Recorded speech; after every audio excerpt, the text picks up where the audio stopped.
Okay fine, ফেসবুকেও দিয়ে দিছি, ঠিক আছে। আচ্ছা, তাহলে আমি একটা ক্লাসে এটা শেষ করার চেষ্টা করব। কেন চেষ্টা করবো এটা আমি তোমাদের বললাম, কারণ এই চ্যাপ্টারটা আসলে আমাদের খুব বেশি সময় দেওয়ার মতো সময় নেই। আমি চাই অ্যাজ সুন অ্যাজ পসিবল তোমরা গতিবিদ্যা অধ্যায়টা শুরু করো, কারণ গতিবিদ্যা অধ্যায়টাই তোমার সামনে বেশি কাজে লাগবে, বিশেষ করে যেহেতু স্কুল খুলে, কলেজ খুলে গেছে, ঠিক আছে। আমি সবগুলাই পিডিএফই দেখাই দিব, এই তিনটা জিনিসই আমি তোমাদের দেখাই দিব। হ্যাঁ, তাহলে প্রথমে ধূপধাপ আমরা একটু শুরু করি পড়াশোনাটা। আমরা প্রথমে শুরু করব পড়াশোনাটা হচ্ছে কয়েকটা ছোট জিনিস আমার সাথে লিখো। আমি যেগুলো যেগুলো লিখবো সেগুলোই লিখবা, খুব ছোট্ট একটা নোট হবে এই চ্যাপ্টারে, খুব বেশি বড় হবে না। হ্যাঁ, সবাই লিখো আমার সাথে সাথে।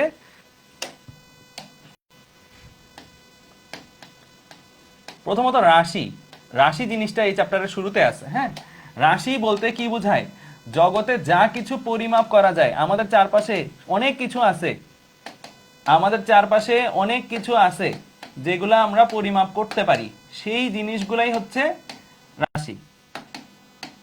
আবার অনেক কিছু এমনও আছে যেগুলো পরিমাপ করতে পারি না, যেমন ধরো তোমার দুঃখ, কষ্টের পরিমাণ বা খুশির পরিমাণ, এটা কি পরিমাপ করতে পারো না, এগুলো রাশি নয়। আর রাশি কোনগুলো? যেগুলো পরিমাপ করতে পারো। পরিমাপ করতে পারো তোমার অনেক জিনিস, যেমন ধরো ভর, সময়, এরকম অনেকগুলো তোমরা বলতে পারবা যে অনেকগুলো রাশি আসলে আছে, ঠিক আছে। আচ্ছা, এই রাশি আবার দুই প্রকার, এই রাশি দুই প্রকার।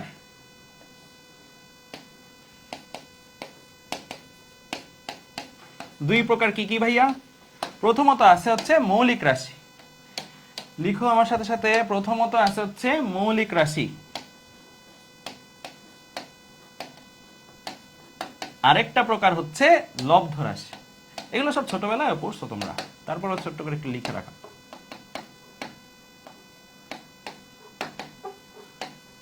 তো মৌলিক রাশি কি? যে সকল রাশি অন্য রাশির উপরে নির্ভর করে না।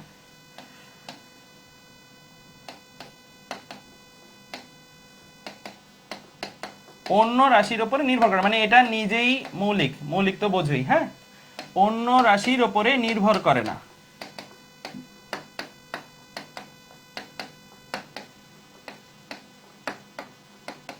ঠিক আছে। আর লব্ধ রাশি কি? যে রাশিগুলা অন্য রাশির উপর নির্ভর করে। ঠিক আছে, নির্ভর করে। ঠিক আছে। আচ্ছা, মৌলিক রাশির এক্সাম্পল, এক্সাম্পল গুলা কি তোমরা নিজেরাও বলতে পারবা এগুলা, যেমন দৈর্ঘ্য, ভর বা সময়।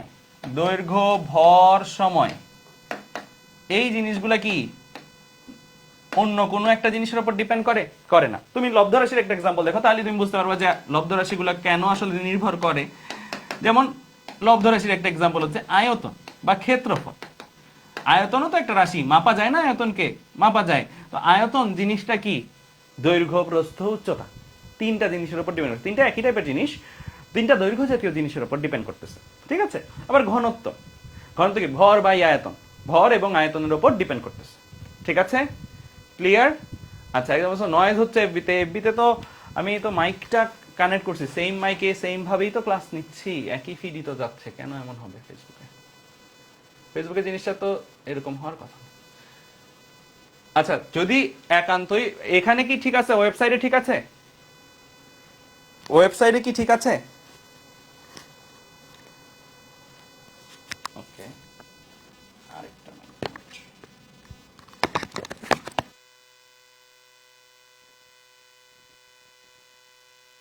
এখন ঠিক আছে? এখন ঠিক আছে? ওকে ফাইন, তাহলে চলো একটু অ্যাডজাস্ট করে নাও কষ্ট করে। যদি দেখা যায় একান্তই ফেসবুকে প্রবলেম, তাহলে আমি বলবো ওয়েবসাইটে ক্লাসটা করো। আমি ক্লাসটা শেষ হওয়ার সাথে সাথেই ওয়েবসাইটের ক্লাসটা ডাউনলোড করে ফেসবুকে দিয়ে দিব, সো দ্যাট বেটার একটা ভার্সনে যাও। ঠিক আছে, এটা ওয়েবসাইটের মানে নেট ইস্যু করলে মাঝে মাঝে এই জিনিসটা হতে পারে। আচ্ছা, তাহলে এই পর্যন্ত ক্লিয়ার ভাইয়া? রাশির ব্যাপারটা আমরা বুঝছি। Okay fine. আচ্ছা, মৌলিক রাশির এককগুলা, মৌলিক রাশির এককগুলাকে বলা হয় কি? মৌলিক একক। মৌলিক রাশির এককগুলাকে কি বলা হয়? মৌলিক একক। আর লব্ধ রাশির এককগুলাকে কি বলা হয়? লব্ধ একক। ঠিক আছে, তো এককও দুই রকম, রাশি যেমন দুই রকম, এককও দুই রকম। এক মৌলিক এককের ডেফিনিশন যদি দিতে বলে সেম ভাবেই বলবা, যে একক অন্য রাশির এককের উপর নির্ভর করে না, সেগুলো কি মৌলিক একক। লব্ধ একক কি, যে সকল রাশির একক অন্য রাশির এককের উপর নির্ভর করে সেগুলো কি লব্ধ একক। ঠিক আছে, তো এই ডেফিনেশনগুলো বা এগুলাতে গেলাম না, কারণ এগুলো তোমরা নিজেরাই লিখে ফেলতে পারবা। আচ্ছা, এখন আমরা চলে যাব মাত্রাতে। মাত্রার ডেফিনেশনটা একটু লিখো। তোমরা অলরেডি 9-10-এ অনেক মাত্রা নিয়ে কাজ করছো। মাত্রা নিয়ে তোমরা কোন রাশির মাত্রা কেমন এগুলো এমসিকিউতে খুবই পপুলার একটা জিনিস। তো মাত্রার ডেফিনেশনটাও তোমরা একটু শিখে রাখো। হ্যাঁ, লিখো কোন রাশির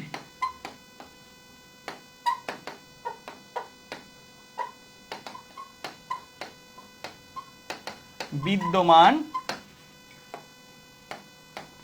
মৌলিক রাশির সূচককে, মৌলিক রাশির সূচক অর্থাৎ একটা রাশি ধরো আছে আয়তন, হ্যাঁ, সেই আয়তনের মধ্যে কয়টা মৌলিক রাশি আছে? দৈর্ঘ্য গুণ প্রস্থ গুণ উচ্চতা, 3টা মৌলিক রাশি আছে। দ্যাট মিন্স 3টা লেন্থ টাইপের রাশি আছে। তাহলে আয়তনের মাত্রা কি? আয়তনের মাত্রা হচ্ছে এল কিউব, বা এল দিয়ে উপরে একটা থার্ড ব্র্যাকেট দিয়ে 3 দিই আমরা। ঠিক আছে, তাহলে যে কোনো একটা রাশির মধ্যে মৌলিক রাশি কত সূচকে আছে, পাওয়ার কত হিসেবে আছে, ঠিক আছে, সেই গণনাটা বা সেই প্রকাশটাই হচ্ছে আমার কি মাত্রা। মাত্রাকে যখন আমরা প্রকাশ করি, যেমন আমি একটা এক্সাম্পল দিই যে আয়তনের মাত্রা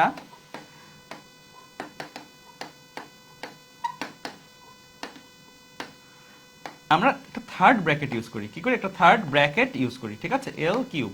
ওকে, তো আমরা এরকম একটা থার্ড ব্র্যাকেটের মধ্যে এই জিনিসটা ইউজ করি। ভিতরে দাও কিউবটা। ওকে, তাহলে আমরা এইভাবে মাত্রা লিখি।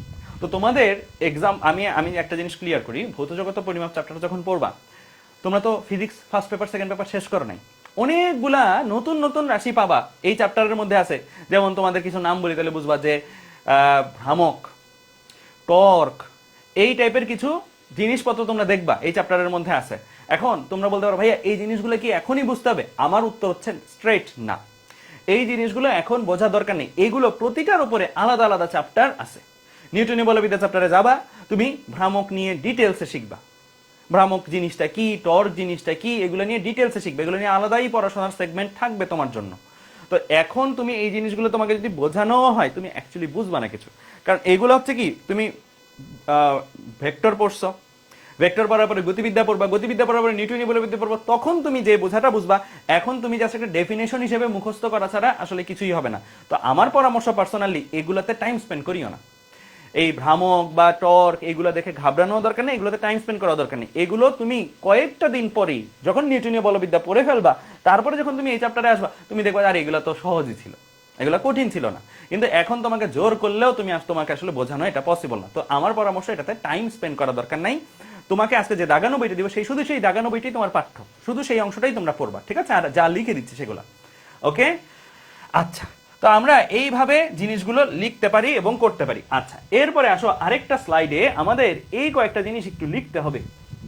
এখানে কয়েকটা জিনিস একটু লিখতে হবে। এটা বিভিন্ন ধরনের একক, আমরা অলরেডি এসআই একক, এমকেএস পদ্ধতিতে একক, সিজিএস পদ্ধতিতে একক, এই জিনিসগুলো শুনছি, এফপিএস, তাই না? এগুলো কিন্তু 10-এরই পড়া, ছোটবেলারই পড়া। এইগুলোও দেখবা, আমি যখন দাগানো বইটা তোমাদের দেখাবো, এগুলো কিছু লেখা আছে, এগুলো আমি দাগ দিয়ে রাখছি, এইগুলো পড়ে নিবা। এরকম কয়েকটা জিনিস আছে, কয়েকটা জিনিস আছে যেগুলো হচ্ছে ওখানেও তো পড়বাই, সাথে একটু লিখবাও আমার সাথে সাথে। সেটা হচ্ছে এই জিনিসগুলো, এইগুলো এমসিকিউতে সুপার সুপার ইম্পর্টেন্ট। এমসিকিউতে আমি যদি বলি এগুলাকে 3 স্টার দেওয়ার মতন, হ্যাঁ, আরো কয়েকটা জিনিসও আমি দেখাই দিব বই থেকে, সেগুলো দেখবা যে সুপার ইম্পর্টেন্ট। তো এই জিনিসগুলা মাস্ট সুন্দরভাবে পড়বা। এর মধ্যে তোমরা হয়তো অনেকগুলো জিনিস আগেই জানো। মাইক্রো কে কে জানে না? মাইক্রো কে কে জানে না? সবাই জানে হয়তো। মাইক্রো মিউ দিয়ে সাইন দিয়ে প্রকাশ করা হয়। 1 micro is equal two 10⁻⁻6 unit. অর্থাৎ তোমার যদি বলে, আমরা তো জানি দৈর্ঘ্যের একক কি? মিটার। হ্যাঁ, কোনো একটা বস্তুর বা কোনো একটা জিনিসের দৈর্ঘ্য হচ্ছে 1 মাইক্রোমিটার। 1 মাইক্রোমিটার মানেই কত মিটার ভাইয়া? 1 মাইক্রো, এই কথাটা তুমি যেখানেই পাইছো সেখানেই তুমি বুঝতে হবে আসলে এটা 10⁻⁻6। এটা কার সমান? 1 মাইক্রো কথাটা কার সমান? 10⁻⁻6 এর সমান। 10⁻⁻6 মিটার। তো এইভাবে ধরো ক্ষুদ্রাতি ক্ষুদ্র, ধরো ব্যাকটেরিয়া বা এই টাইপের যে ক্ষুদ্র মাইক্রো অর্গানিজম গুলো আছে, সেগুলোর লেন্থ বা সেগুলোর পরিমাণ ধরো আমরা এই টাইপের এককগুলো দিয়ে করি। তো যেখানেই 1 মাইক্রোমিটার পাবা সেখানেই তুমি এই কনভার্সনটা যেন ভাইয়া তুমি করতে পারো। যত মাইক্রোমিটার হোক, 10 মাইক্রোমিটার হলে 10 × 10⁻⁶, 20 মাইক্রোমিটার হলে 20 × 10⁻⁻, ধরো একটা লিখি আরেকটা, ধরো কোনো একটা জিনিসের লেন্থ হচ্ছে 5 মাইক্রোমিটার সাপোজ, তাহলে এটাকে আমরা কিভাবে প্রকাশ করব? 5 × 5 তো থাকবেই, মাইক্রোর জন্য কি আসবে? 10⁻⁶ কথাটা আসবে, 10⁻⁶ মিটার। এই টাইপের কনভার্সনগুলো আমার ছোট ছোট ম্যাথগুলার মানে যে কোনো ম্যাথের শুরুতেই হয়তো করে নিতে হবে। একইভাবে ন্যানো, ন্যানো কি? ছোট হাতের n দিয়ে প্রকাশ করা হবে, 1 স্মল n থাকলেই তুমি বুঝতে হবে 10⁻⁹ এর সমতুল্য। এটা কিসের সমতুল্য? 10⁻⁹ এর। আবার 1 ছোট হাতের p যদি থাকে তাহলে 10⁻12 ইউনিটের সমান। ঠিক আছে? তো এরকম ভাবে মাইক্রো, ন্যানো, তারপরে পিকো, এই জিনিসগুলো থাকতে পারে। ঠিক আছে? আচ্ছা, এরপরে আসো বড় যে রাশিগুলো আছে সেগুলো প্রকাশ করার জন্য আমরা যে টার্মগুলো ইউজ করে থাকি, প্রথমেই আসতেছে মেগা, ক্যাপিটাল এম। এইটা একটা ইম্পর্টেন্ট জিনিস, এটা একটা ইম্পর্টেন্ট জিনিস। অনেকে যে ভুলটা করে সেটা হচ্ছে, ধরো মিলিমিটার লিখবে, হ্যাঁ, মিলিমিটার হচ্ছে ছোট হাতের এম, ছোট হাতের এম। এই ছোট এমটা প্রথমটা হচ্ছে মিলি, আর পরেরটা হচ্ছে মিটার ইন্ডিকেট করে। আর একই জিনিসটা যদি এইভাবে থাকে, ক্যাপিটাল এম স্মল এম, তাইলে কিন্তু ভাইয়া এটা মিলি না, এটা হচ্ছে কি, তখন জিনিসটা দাঁড়ায় যাবে হচ্ছে কি মেগা, আর এটা কি মিটার। সো এই জিনিসগুলো খেয়াল রাখবা, ছোট হাত বড় হাত ম্যাটার করে, কিন্তু ছোট হাতে লিখতেছো না বড় হাতে লিখতেছো ম্যাটার করতেছে। ঠিক আছে? 1 মেগামিটার মানে কত মিটার? 1 মেগামিটার মানে কত মিটার লিখি?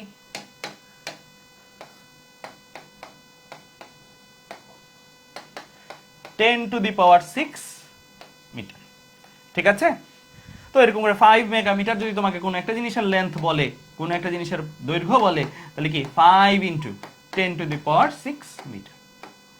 ঠিক আছে? আচ্ছা, তেমনি ক্যাপিটাল জি থাকলে গিগা মানে 10⁹, ক্যাপিটাল টি থাকলে টেরা। হ্যাঁ, এই জিনিসগুলা আমরা ছোটবেলায় হয়তো অনেকে পড়ছি। এখন এই জিনিসটার সাথে কি কেউ পরিচিত? দেখো তো, এখানে একটা জিনিস আমি তোমাদের দেখাচ্ছি, এটার সাথে কি কেউ পরিচিত? এটা কি কেউ আগে কখনো পড়ছো? এই জিনিসটা 1 লাইট ইয়ার, এটা কি আগে কখনো কেউ পড়ছো? লাইট ইয়ার কিসের একক বলো দেখি? 1 লাইট ইয়ার এটা কিসের একক? যারা পড়ছো, যারা পড়ো নাই তাদেরকে আমি বোঝাচ্ছি, কোনো সমস্যা নেই। দূরত্বের একক। একদম আলোর একক? নো নো নো, এটা আলো না, এটা দূরত্বের একক, একটা বড় দূরত্বের একক। যেমন ধরো 1 মেগামিটার, এটা কিসের একক? দূরত্বের একক। ঠিক আছে? 1 মেগামিটারকে, ধরো 5 মেগামিটারকে তুমি শর্ট কেন বলো? কেন তুমি 5 × 10⁶ মিটার এই কথাটা না বলে 5 মেগামিটার বলো? দুটো তো একই জিনিস। 5 × 10⁶ মিটার বলাটা একটু কঠিন না, কষ্ট না? তো এটা না বলে 5 মেগামিটার বললে কি তাড়াতাড়ি বলে ফেলা যায়, বা সংখ্যাটা একটু অনুমান করা যায়, বোঝা যায় কতটুকু বড়। হ্যাঁ, তেমনি 1 লাইট ইয়ার, এগুলো নর্মালি এক গ্রহ থেকে আরেক গ্রহের দূরত্ব, এটা তো আর যেই সেই দূরত্ব না। ওই সময় মেগামিটার বড় একক দূরত্বের, ঠিক আছে, কিন্তু এটাও তখন যথেষ্ট না। মেগামিটার দিয়েও যখন প্রকাশ করতে যাবে একটা গ্রহ থেকে আরেকটা গ্রহের দূরত্ব, তখন দেখা যাবে যে 2 লাখ মেগামিটার, 10 লাখ মেগামিটার, এরকম বড় বড় মান আসবে। তো ওই সকল ক্ষেত্রে এই লাইট ইয়ার টার্মটা ইউজ করা হয়। লাইট ইয়ার টার্মটা কি? দূরত্বের একক। এখন আসো, এই লাইট ইয়ার টার্মটা কিভাবে আসছে? আমি আসবো এই স্লাইডটাতে আসবো, যারা তোলো নাই কোনো সমস্যা নাই, আমি এই স্লাইডটাতে আসবো, তুলতে সময় দিব। হ্যাঁ, আমরা সবাই একটা জিনিস জানি যে আলো, ধরো এইখান থেকে আলো যদি আমি অ্যালাউ করি যাইতে সামনে, ঠিক আছে, ধরো সরি, ধর এখান থেকে আমি আলো নিক্ষেপ করলাম বা আলো জ্বালিয়ে দিলাম। হ্যাঁ, আলো জ্বালিয়ে দিলে আলোটা সামনের দিকে যাবে। আলো সামনের দিকে যাচ্ছে, কত বেগ নিয়ে যাচ্ছে ভাইয়া? বেগটা কত আলো যাওয়ার? 3 × 10⁸ মিটার পার সেকেন্ড, তাই তো? এটা হচ্ছে আলোর বেগ। এই বেগে আলো যাচ্ছে, প্রতি একটা সেকেন্ড যায় আলো 3 × 10⁸ মিটার সামনের দিকে এগিয়ে যায়। 2 সেকেন্ড গেলে দুইটা 3 × 10⁸ মিটার সামনে এগিয়ে যায়। এরকম ভাবে আলোকে তুমি যাইতে দিলা, যাইতে দিলা, এই কত সময় যাইতে দিলা? ধরো তুমি যাইতে দিলা হচ্ছে 1 বছর সময়, 1 বছর টাইম আলো এরকম সামনে যাইতেই থাকলো, যাইতেই থাকলো, যাইতেই থাকলো। হ্যাঁ, অনেকটা দূরে চলে যাবে না? চলে যাবে। কত দূরে চলে যাবে? এটা কি বের করতে পারবো আমরা ম্যাথ দিয়ে? অবশ্যই পারবো। আমরা জানি আলো কিভাবে যায়, সমবেগে যায়, 3 × 10⁸ মিটার পার সেকেন্ড বেগে সমবেগে যায় শূন্য মাধ্যমে। তাহলে দূরত্ব, অতিক্রান্ত দূরত্ব ইজ ইকুয়াল টু কি? সমবেগের ক্ষেত্রে কিভাবে বের করে ভাইয়া? a = vt। v এর জায়গায় ভ্যালু বসাই দাও, v এর জায়গায় ভ্যালু কত? 3 × 10⁸, কারণ যেহেতু আলোর বেগ হচ্ছে এত। টাইম, টাইমের জায়গায় কত বসাবা?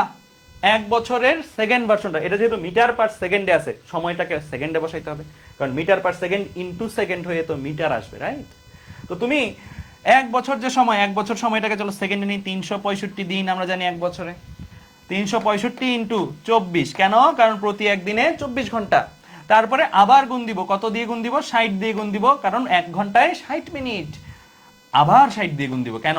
কারণ 1 মিনিটে 60 সেকেন্ড। তাহলে আলটিমেটলি আমি 1 ঘন্টা সময়কালটাকে সেকেন্ডে কনভার্ট করলাম। দিন প্রথমে, তারপরে দিনকে ঘন্টা দিয়ে গুণ দিয়ে ঘন্টায় নিলাম, ঘন্টাকে সময় দিয়ে মিনিট দিয়ে গুণ দিলে মিনিটে নিলাম, মিনিটকে সেকেন্ড দিয়ে গুণ দিলে সেকেন্ডে নিলাম। এখন এটা হিসাব করো, এটা হিসাব করে দেখো কত আসে। এটা হিসাব করো, হিসাব করে দেখো কত আসে। এখন ভাইয়া লিপ ইয়ার হলে না, ভাই এখানে গড় সময়কালটা ধরা হয়, মানে বছরের, মানে আমরা যেটা জেনারেলি হিসাব করি 365টাকে এখানে হিসাব করা হয়। হ্যাঁ, 3 × 10⁸ ইন্টু 365 ইন্টু 24 ইন্টু 60 ইন্টু 60, তাহলে আসে 9 পয়েন্ট, কিরে তোমরা কয়েকজন ভুল হিসাব দিছো, 9.46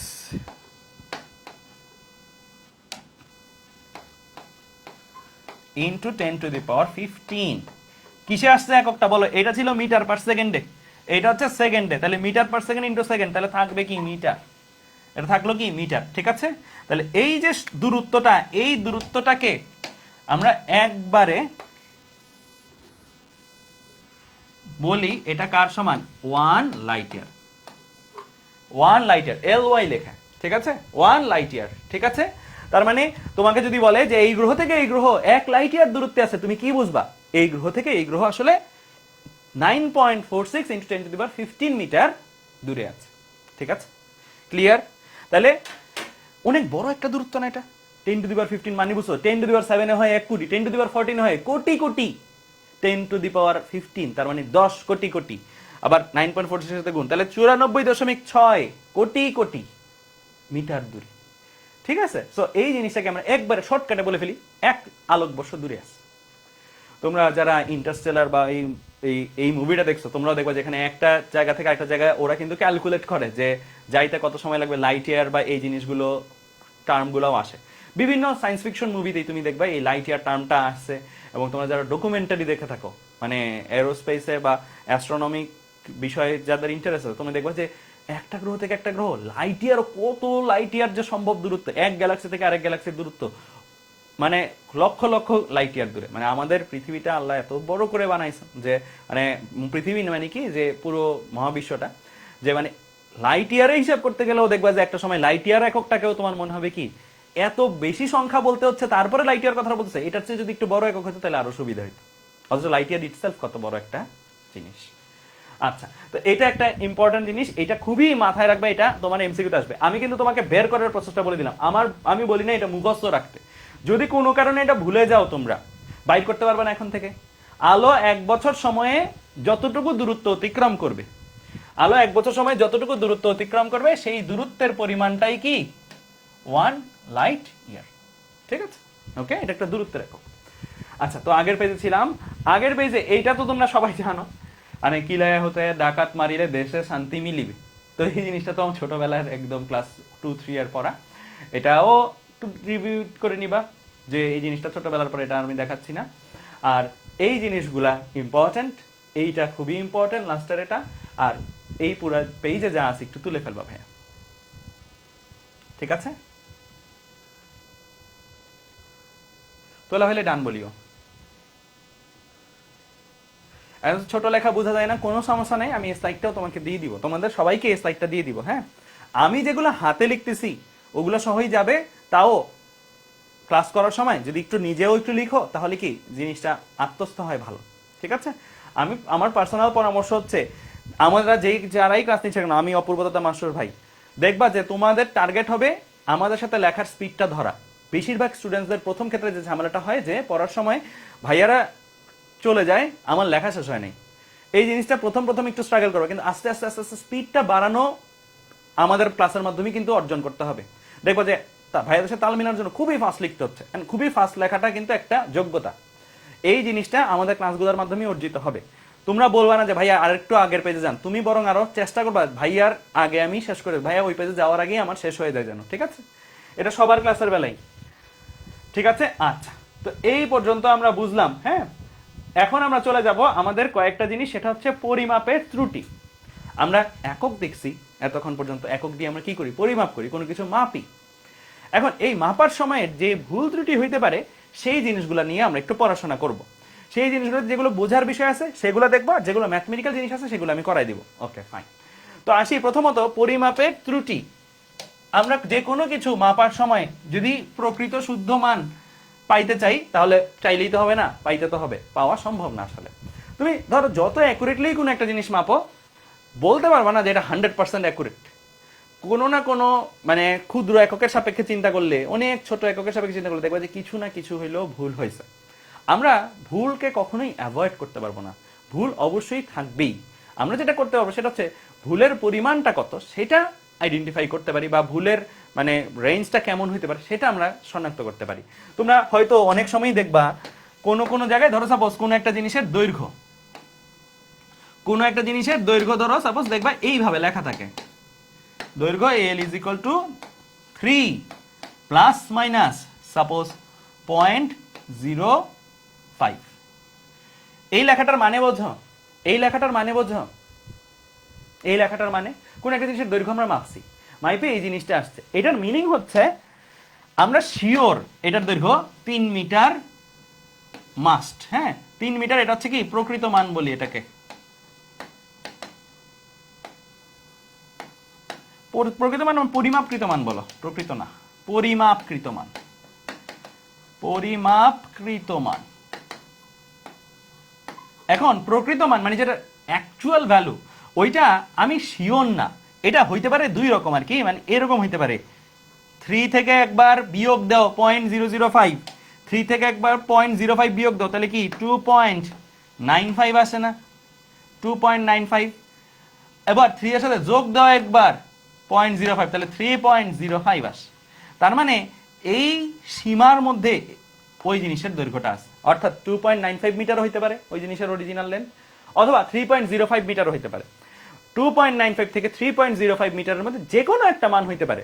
আমরা কেন এই জিনিসটা অ্যাকুরেটলি বলতে পারলাম না? কারণ আমাদের মাপের যে যন্ত্রটা আছে বা আমাদের মাপার যে মেকানিজম আছে সেটাতে এই অ্যাকুরেসিটা হয়তো পাওয়া যায় না।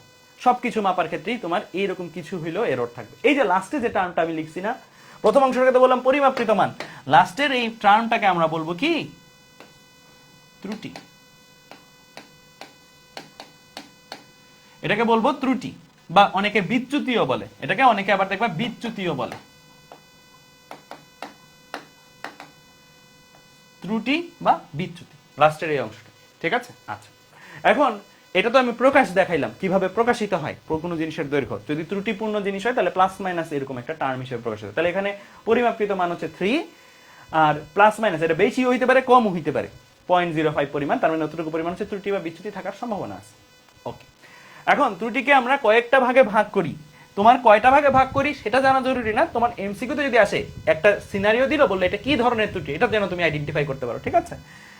যান্ত্রিক ত্রুটি, আমার যে যন্ত্রটা দিয়ে মাপতেছি সেটার একটা দোষ থাকতে পারে। পর্যবেক্ষণমূলক ত্রুটি, এলোমেলো ত্রুটি, পুনরাবৃত্তি ত্রুটি, এই কয়েকটা জিনিস থাকতে পারে। হ্যাঁ আমি প্রতিটাতেই যাচ্ছি, এই কয়েকটা টাইপের ত্রুটি থাকতে পারে।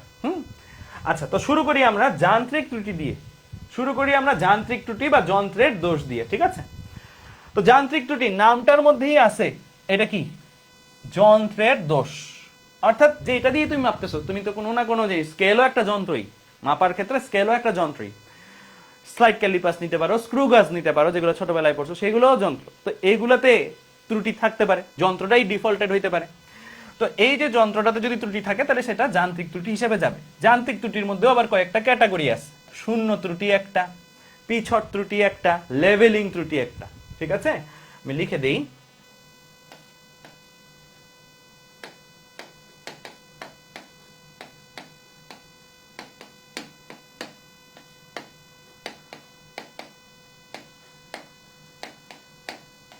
ঠিক আছে, তো শূন্য ত্রুটি প্রথমত আসি। শূন্য ত্রুটি জিনিসটা কি? শূন্য ত্রুটি জিনিসটা হচ্ছে ভার্নিয়ার স্কেল, স্ক্রু গজ, এগুলাতে শূন্য দাগ থাকে একটা মেইন স্কেলেও, শূন্য দাগ থাকে একটা ভার্নিয়ার স্কেলেও। ভার্নিয়ার স্কেল বা এগুলো তো চেনো, এগুলো চেনো না এমন কেউ আছে? ভার্নিয়ার স্কেল বা এগুলো তো চেনার কথা, 9, 10 এগুলো ছিল। ভার্নিয়ার স্কেলে একটা মূল স্কেল থাকে, আর একটা কি থাকে? কেউ বলছে চিনি না, এই 9 10 ছিল না, এটা 9 10 ছিল তো এগুলা। আচ্ছা, তো না চিনলেও খুব বেশি সমস্যা নাই, আমাদের এখানে জাস্ট ত্রুটিটা জানার জন্য তোমার কয়েকটা টার্ম জাস্ট জানা লাগবে। সেটা হচ্ছে ভার্নিয়ার স্কেল। এখানে দুইটা স্কেল থাকে, অ্যাকচুয়ালি নাম ভার্নিয়ার স্কেল, বাট এর মধ্যে দুইটা স্কেল থাকে, একটা হচ্ছে মূল স্কেল নিজে আর একটা হচ্ছে ভার্নিয়ার স্কেল নিজে। এটা হচ্ছে মূল স্কেল, আর ছোট্ট করে একটা স্কেল এটার সাথে লাগানো থাকে যেটা নড়ানো যায়, সেটা হচ্ছে ভার্নিয়ার স্কেল। এখানে মূল স্কেলের শূন্য দাগ আর ভার্নিয়ার স্কেলের শূন্য দাগ সঠিক স্কেল হইলে বরাবর থাকার কথা, যখন তুমি লাগাবা বরাবর থাকার কথা। কিন্তু যন্ত্রে কোনোভাবে ত্রুটিপ্রাপ্ত হইতে পারে, ক্ষয় হইতে পারে বা বিভিন্ন কিছু হইতে পারে। যদি হয় তাহলে দেখবা এই শূন্য আগের শূন্যের সাথে মিলতেছে না, মানে বানানোই ম্যানুফ্যাকচারিং এ এরর থাকতে পারে, বানানোর সময় যন্ত্রটা একটু ভুল হইতে পারে।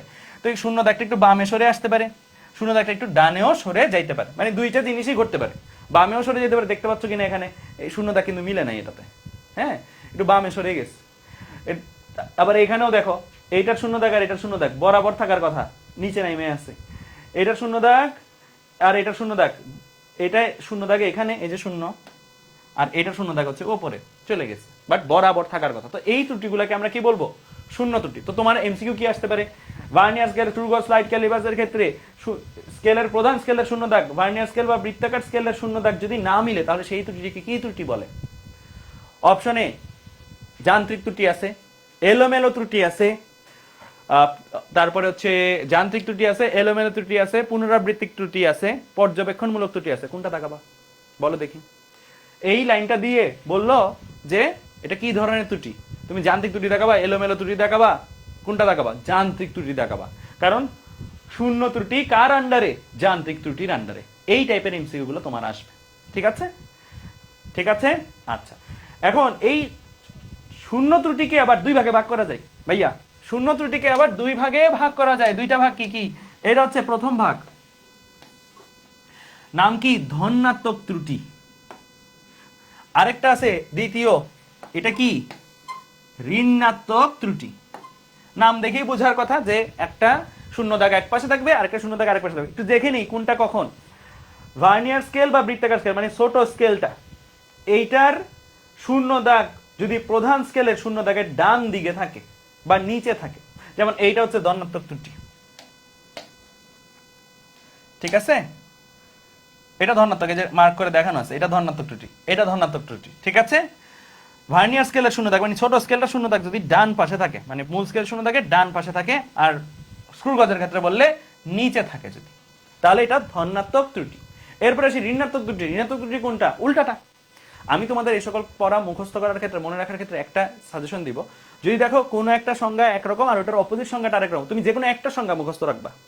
তুমি যে কোনো একটা সংজ্ঞা ধরো এটা মনে রাখলা, যদি ঋণাত্মক ত্রুটির সংজ্ঞা আসে এইটাতেই না বা ডানের জায়গায় বামে, নিচের জায়গায় ওপরে বলে দিলেই হয়। এটা মুখস্থ করবা, এটা উল্টাটা, এইভাবে মনে রাখবা, ঠিক আছে? দুইটা আলাদাভাবে মুখস্থ করা দরকার নেই, এটা একটা ইনএফিসিয়েন্সি। ওকে, ঠিক আছে, আচ্ছা। তা তোমরা সবাই এই পেজে যা আছে একটু লিখো তো, আঁকা দরকার নাই, শুধু কি কি লিখবা বলে দেই। এইটা লিখবা, এইটা লিখবা, এইটা লিখবা, আর আমি এই যে এইটা লিখছি যে যান্ত্রিক ত্রুটির পাশ দিয়ে এটা লিখবা। এটা লিখা হলে একটু ডান বলিও। আর এই স্লাইড তোমাদের দিয়ে দিব, কোনো চিন্তার কিছু নাই, ঠিক আছে?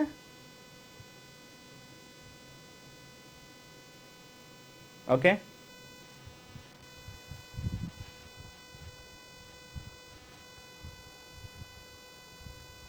ঠিক আছে, অনেকেই ডান বলছো। হ্যাঁ, আচ্ছা ভাইয়া পজিটিভ এররটা আবার বোঝান। খুবই সহজ ভাইয়া, দুইটা স্কেল আছে, একটা হচ্ছে মূল স্কেল, এটা হচ্ছে মূল স্কেল। হ্যাঁ, এই যে মূল স্কেল, মূল স্কেলের গায়েও শূন্য দাগ আছে, এক আছে, দুই আছে, এরকম দাগ টাগ টানা আছে। নিচে একটা কি স্কেল আছে? ছোট স্কেল, যেটা সেটা হচ্ছে ভার্নিয়ার স্কেল। এই যে ভার্নিয়ার স্কেল ধরো এখানে একটা আছে, ভার্নিয়ার স্কেল এখানে একটা আছে। এই ভার্নিয়ার স্কেলের শূন্য দাগটা যদি সাপোজ ধরো এই পাশে থাকে, ডান পাশে, দেখো মূল স্কেলের শূন্য দাগ আর ভার্নিয়ার স্কেলের শূন্য দাগ একটু ডানে সরে গেছে না? একটু ডানে সরে আছে, একটু ডানে যদি থাকে তাহলে এটা কি? ধনাত্মক ত্রুটি। বুঝছো? নিয়ম হচ্ছে ত্রুটিবিহীন স্কেল যদি হইতো তাহলে শূন্য শূন্য মিলে যেত, ঠিক আছে? মিলে নাই, ডান দিকে সরে আছে, কি? ধনাত্মক ত্রুটি, ঠিক আছে? ওকে, আচ্ছা এরপরে আসি, আমরা তো শূন্য ত্রুটি বললাম যান্ত্রিক ত্রুটির মধ্যে। এরপরে যেটা সেটা হচ্ছে পিছট ত্রুটি। ইংলিশ নামটাও মনে রাখিও, ব্যাকল্যাশ এরর। যান্ত্রিক ত্রুটির ইংলিশ টার্মটাও মনে রাখিও, জিরো এরর। হ্যাঁ, অনেকে জিরো এরর দেখে ভাবতে পারে যে এররলেস, না, এটাও একটা এরর। ঠিক আছে? আচ্ছা, তো পিছট ত্রুটি, পিছট ত্রুটিটা কি? পিছট ত্রুটিটা হচ্ছে এই যে আমরা যন্ত্রগুলা যেগুলাই আছে সেগুলো দেখবা যে একটা মানে একটা স্কেলের সাপেক্ষে একটা স্কেল যখন নড়াচ্ছ, ঘষা খাচ্ছে, ঘর্ষণের সম্মুখীন হচ্ছে, বা ঘুরাচ্ছ, ঘর্ষণের সম্মুখীন হচ্ছে, ওখানে নাট স্ক্রু জাতীয় জিনিসপত্র থাকে। তো তুমি এই যে ব্যবহার করতেছো, ঘুরাচ্ছ, টানাটানি করতেছো, এখানে ডেফিনেটলি একটা লোহার সাথে বা একটা মেটালের সাথে আরেকটা মেটাল ঘর্ষণ হয়ে একটু হলেও ক্ষয়প্রাপ্ত হবে। একটা যন্ত্র আজকে কিনছো, আজকে যে পারফরমেন্সটা দিচ্ছে 10 বছর পরে তুমি বারবার ব্যবহার করছো, স্বাভাবিকভাবে সে ক্ষয়প্রাপ্ত হয়ে যাবে, সে দেখা যাবে যে ভুল মাপ দিচ্ছে আস্তে আস্তে। তো এই যে যন্ত্রের নাট স্ক্রু এর খাঁজগুলা ক্ষয় হয়ে গেলে, ব্যবহার করতে করতে যদি কোনো জায়গায় ক্ষয় হয়ে যায় এবং যে কারণে একটা ত্রুটি তৈরি হওয়ার সম্ভাবনা থাকে, সেই ত্রুটিগুলাকে আমরা কি বলবো? সেই ত্রুটিগুলাকে আমরা পিছট ত্রুটি বা ব্যাকল্যাশ এরর বলবো। তো এইটা একটা জিনিস, মানে তুমি মাথায় সেট করে ফেলো, পিছট নাট স্ক্রু, পিছট নাট স্ক্রু, পিছট নাট স্ক্রু, মানে নাট স্ক্রুটার নামটা মনে আসলেই তোমার মনে হবে আচ্ছা ঠিক আছে, নাট স্ক্রু ক্ষয় হলে যে ত্রুটিটা হয় সেটা হচ্ছে পিছট ত্রুটি। এটা কিসের আন্ডারে পড়ে? যান্ত্রিক ত্রুটির আন্ডারে পড়ে। মাথায় রাখবা, পিছট ত্রুটি কিসের আন্ডারে? যান্ত্রিক ত্রুটির আন্ডারে। ঠিক আছে? সকল পিছট ত্রুটি যান্ত্রিক ত্রুটি, বাট সকল যান্ত্রিক ত্রুটি পিছট ত্রুটি না। ওকে, আচ্ছা। আর এখানে একটা কথা বলা দেয়া আছে, পার্ট নেওয়ার সময় যন্ত্র একই দিকে ঘোরালে এই ত্রুটি হয়। মানে ধরো সাপোজ তোমার যদি উপায় থাকে কোন একটা যন্ত্রকে তুমি শুধু এই দিকে না ঘুরে উল্টা দিকেও ঘুরাইতে পারো, তাহলে তুমি হচ্ছে মিলাই মিক্সড করে ঘুরাবা আর কি। সবসময় একই দিকে ঘুরাইলে তোমার কি যন্ত্রের ওই পার্টটা ত্রুটি হওয়ার সম্ভাবনা থাকে। তুমি যদি মিক্স করে ঘুরাও তাহলে এটা চান্সেস কমে আসে। ঠিক আছে? আচ্ছা, তাহলে এটাও গেল। তাহলে আমরা এই কয়েকটা জিনিস শিখলাম। আরেকটা জিনিস আছে লেভেলিং, লেভেলিং ত্রুটি। হ্যাঁ, লেভেলিং ত্রুটি বা লেভেল ত্রুটিও বলে। লেভেল ত্রুটিটাও লিখে দিই। দাঁড়াও, আমি পিছট ত্রুটির পেজটাতে আসবো, যারা লিখতে চাচ্ছ তারাও লিখবো, সমস্যা নেই। লেভেল ত্রুটিটা কখন হয়? লেভেল ত্রুটিটা হচ্ছে তুমি দেখবা একটা যন্ত্র কাজ শুরু করার আগে মাঝে মাঝে লেভেল করে নিতে হয়। মানে লেভেল করে নিতে হয় বলতে কি, যে ধরো আমি সিভিল ইঞ্জিনিয়ার, তো আমাদের ক্ষেত্রে সিভিল ইঞ্জিনিয়ারিং এ আমরা ধরো তুমি দেখবা মাঝে মাঝে রাস্তায় অনেকজন দাঁড়ায় হচ্ছে বড় মানে ট্রাইপডের মতন বসায় এরকম করে দেখে তারা, মানে এরকম করে দেখে বিভিন্ন জিনিসের। এটা দেখছো কিনা আমি জানি না, রাস্তার মধ্যে এই জিনিসটা কিন্তু করে। ধরো রাস্তার একটা হাইট মানে সুন্দরভাবে আছে কিনা, বা কোনো জায়গায় উপর নিচ হয়ে গেছে কিনা, মানে লেভেলটা ঠিক মতো আছে কিনা, সেই জিনিসটা করে। তো ওই যন্ত্রগুলো কিন্তু বসায়েই তুমি কাজ শুরু করে দাও না। ওই যন্ত্রগুলোর মধ্যে একটা বাবল থাকে, ওয়াটার বাবল। তুমি এইটা কয়েকটা স্কেলেও পাবা, যে সোজাভাবে স্কেলটা ধরা হয়েছে কিনা এটার উপর একটা ওয়াটার বাবল থাকে। ওই বাবলটা একটা দাগ থাকে, দুইটা এরকম দাগ থাকে। এই দাগের মধ্যে ওয়াটার বাবলটাকে রাখতে হয়, মানে একটা ওয়াটার বাবলটাকে মারতে হয়। এটা একটু এদিকে করলেই ওয়াটার বাবল এদিকে সরে যায়, একটু এদিকে করলেই ওয়াটার বাবল এদিকে সরে যায়। হ্যাঁ, পুরো ওয়াটার বাবল রাখার জায়গাটা ধরো এতটুকু জায়গায় পানি বা তরল জাতীয় পদার্থ, এই বাবলটাকে তোমার এটার মাঝখানে প্লেস করতে হয়। তো এই জিনিসটা আমরা করতাম প্রায়ই, আমাদের সার্ভে যখন হইতো, সার্ভে করার সময় এই জিনিসটা আমরা করতাম। এটা খুবই ফেরার কাজ, কিন্তু যন্ত্র দিয়ে মাপটা নেওয়া খুবই সহজ। হ্যাঁ, তুমি ধরো একটা হাইট নির্ণয় করবা একটা দালানের বা একটা স্ট্রাকচারের, তো এই হাইটটা যে নির্ণয় করবা, তুমি হাইটটা নির্ণয় করতে সময় লাগবে না, কিন্তু এই যন্ত্রটা বসায় লেভেলিং করা, এইটা মনে করো যে প্রায় মাঝে মাঝে এমন হয়তো 15 মিনিট 20 মিনিট লাগতো জাস্ট লেভেলিং করতে। একটু এদিক করলে এটা এদিক সরে যায়, একটু এদিক করলে এটা এদিক সরে যায়। তো এই লেভেলিং ত্রুটিটা, ধরো তুমি এই যন্ত্রটা দিয়ে যে একটা বিল্ডিং এর হাইট মাপবা, ওই যে আমাদের যে যন্ত্রগুলো আছে এটাতে একটা বিল্ডিং এর হাইট মাপবা, বা কোণ মাপবা, কত কোণে আছে, এখান থেকে কত কোণে সে সরে আছে, এই জিনিসগুলো তুমি মাপবা। এই জিনিসগুলো মাপার সময় ধরো তুমি প্রপার ভাবে লেভেলিং করলে না, লেভেলিং না করেই কাজ শুরু করে দিলাম, তাহলে তোমার এই এররটা হবে। ঠিক আছে? বুঝছো? তাহলে এটা লিখে দেখো, যন্ত্র যদি লেভেল না করে নেওয়া হয়,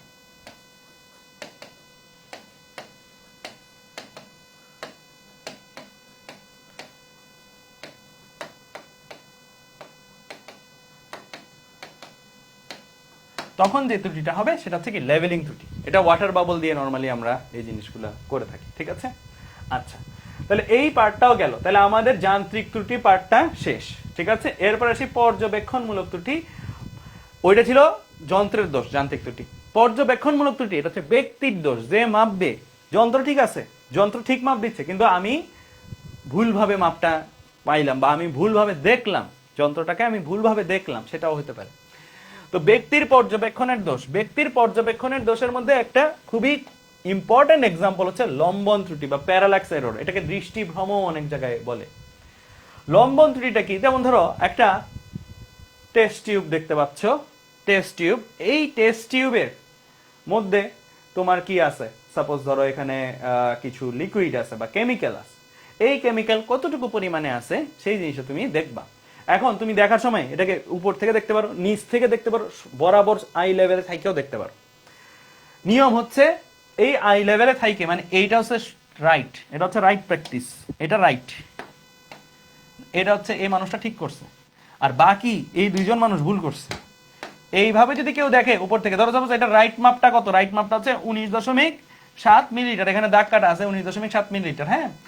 কিন্তু যে মানুষটা ভুল করছে সে উপর থেকে দেখার কারণে, সে কিন্তু উপর থেকে দেখার কারণে সে এই মাপটা দেখবে, তার মাপটা দেখবে কি, সে এই জায়গায় যে দাগটা লেখা আছে এটা, সে কিন্তু 19.7 চেয়ে বেশি দেখবে। দেখো তো, যে সঠিক দেখছে সে দেখছে এই হাইটে এই দাগের লেখাটা, আর যে উপর থেকে দেখছে সে কোন লেখাটা দেখছে, উপরের এই জায়গার লেখাটা, কারণ তার কাছে মনে হচ্ছে তরল এই জায়গায় আছে, এই জায়গায় এসে শেষ হয়েছে। সে 19.82 মিলিলিটার লিখলো, স্বাভাবিক 19.70 এটা হলে উপরে গেলে 19.82 মিলিলিটার, এটা একটা ভুল মাপছে সে। আবার কেউ যদি নিচ থেকে দেখে, সে দেখবে এই জিনিসটা এই জায়গাটা এসে তরল মনে হয় শেষ হয়েছে, মানে এই জায়গাটাতে এসে তরল শেষ হয়েছে, এই জায়গাটার তরলটা শেষ হয়ে সে এই মাপটা দেখবে 19.62 মিনিট, এটাও ভুল। তাহলে এই যে দেখার তুমি ক্ষেত্রে কোন পার্সপেক্টিভ থেকে দেখতেছো এটাও ম্যাটার করে। মানে একটা জিনিসই আছে, জিনিসটা ঠিকভাবে স্থিরই আছে, তুমি কোন পজিশন থেকে দেখতেছো এটাও একটা ইম্পর্টেন্ট ফ্যাক্টর। এইটা এমসিকিউতে আসে কিন্তু খুব বেশি। লম্বন ত্রুটি কি ধরনের ত্রুটি? পর্যবেক্ষণমূলক ত্রুটি। লম্বন ত্রুটি কি ধরনের ত্রুটি? পর্যবেক্ষণমূলক ত্রুটি। বা পর্যবেক্ষণমূলক ত্রুটির উদাহরণ কোনটি? নিচে লম্বন ত্রুটি থাকবে, লম্বন ত্রুটিটারে ডাগাবা। ঠিক আছে, সবাই একটু লিখা হলে বলিও, এই পার্টটি একটু লিখে ফেলিও, সবাই লিখা হলে বলবা। জান, ওকে।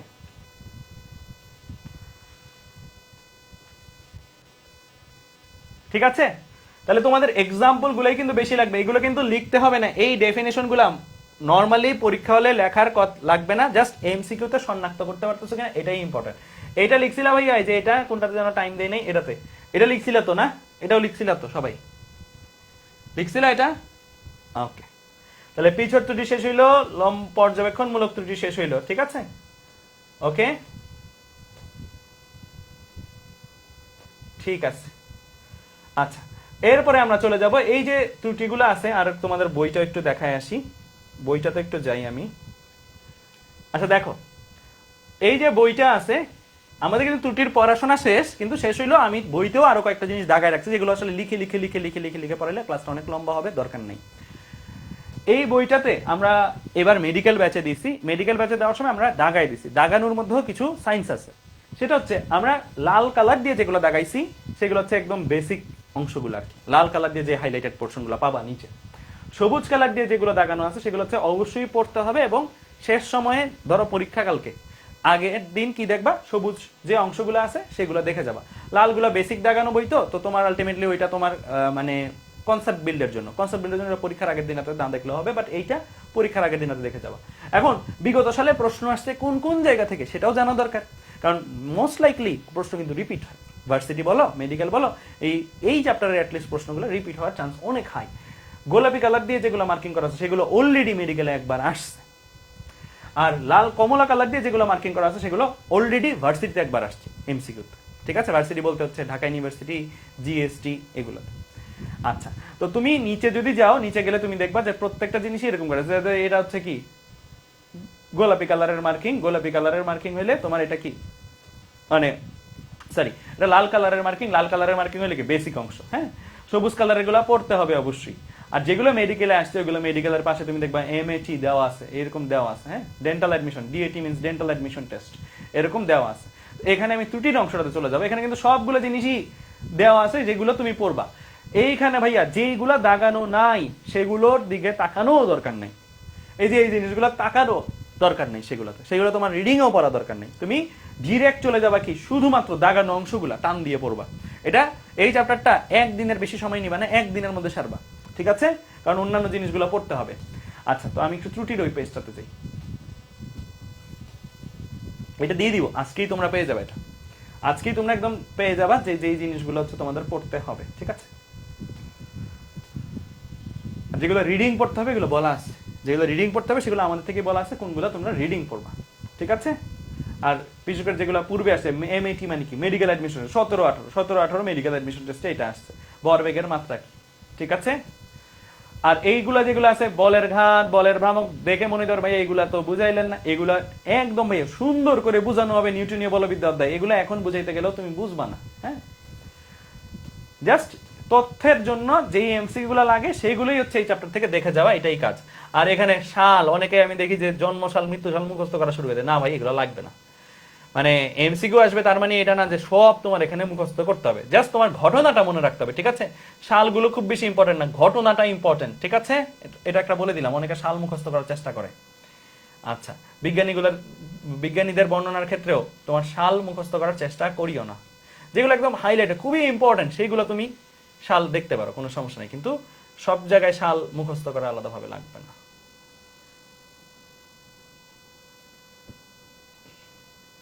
এই ম্যাথগুলো বা ইয়াগুলোতে আমি আসতেছি, ম্যাথগুলোই আমার বাকি আছে, এরপর কিন্তু শেষ মোটামুটি সব।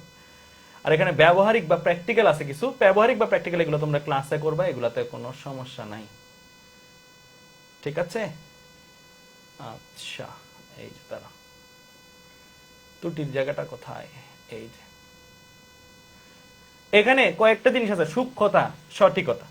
তো এই টাইপের জিনিসগুলো যেগুলো যেগুলো দাগানো আছে এগুলো অবশ্যই করবা। সঠিকতা হচ্ছে কতটুকু অ্যাকুরেট, আর সূক্ষ্মতা হচ্ছে অ্যাকুরেট ব্যাপারটা না, ব্যাপারটা হচ্ছে ধরো একবার একটা জিনিসের দৈর্ঘ্য এই যন্ত্র দিয়ে মাপে আসলো 10 মিটার, পরের বার এটা 10 মিটারই আসে, তার মানে ওই যন্ত্রটার সূক্ষ্মতা বেশি, মানে 10 মিটার যে কারেক্ট অ্যান্সার এটা হইতে হবে না, কিন্তু বারবার ক্যালকুলেশন করে ওই যন্ত্রে ওইটাই দিচ্ছে, ভুল হইলেও ওইটাই দিচ্ছে বারবার, তার মানে ওই যন্ত্রের সূক্ষ্মতাটা ভালো, ঠিক আছে। এই যে এখানে তোমার ত্রুটি নিয়ে কয়েকটা লাইন আছে, এই ত্রুটি নিয়ে যে লাইনগুলো আছে যেগুলো দাগাইছি আমরা সেগুলো অবশ্যই পড়বো। আমি তো ব্যাখ্যাটা মোটামুটি বলেই দিছি যেগুলো আসার মতন, তারপরে তোমরা এই জায়গায় যেগুলো দাগানো লাইন আছে সেগুলো পড়বা। এই ত্রুটি অংশটা বেশি ইম্পর্টেন্ট বললাম, ঠিক আছে। এই যে 1.12 এই অনুচ্ছেদটা বেশি ইম্পর্টেন্ট, আর এটা ইসাক স্যারের বই, ঠিক আছে, ক্লিয়ার। আচ্ছা, পিডিএফ ওয়েবসাইটের কোথায় দেওয়া থাকবে, পিডিএফ আমি ফেসবুকে দিয়ে দিব, ফেসবুকেই তোমরা পেয়ে যাবা, এই যে ক্লাস শেষে যে ফেসবুক গ্রুপটাতে তোমরা আসছো সেই ফেসবুক গ্রুপটাতেই দিয়ে দিও। আচ্ছা, ত্রুটি নিয়ে আমরা মোটামুটি কভার করলাম আমাদের আলোচনাগুলা, এখন আমরা ম্যাথে চলে যাব, চলো ম্যাথে চলে যাই। ম্যাথে চলে যাওয়ার আগে কিছু সূত্র নিয়ে কথাবার্তা বলবো, সূত্র নিয়ে কিছু কথাবার্তা লিখো আমার সাথে সাথে।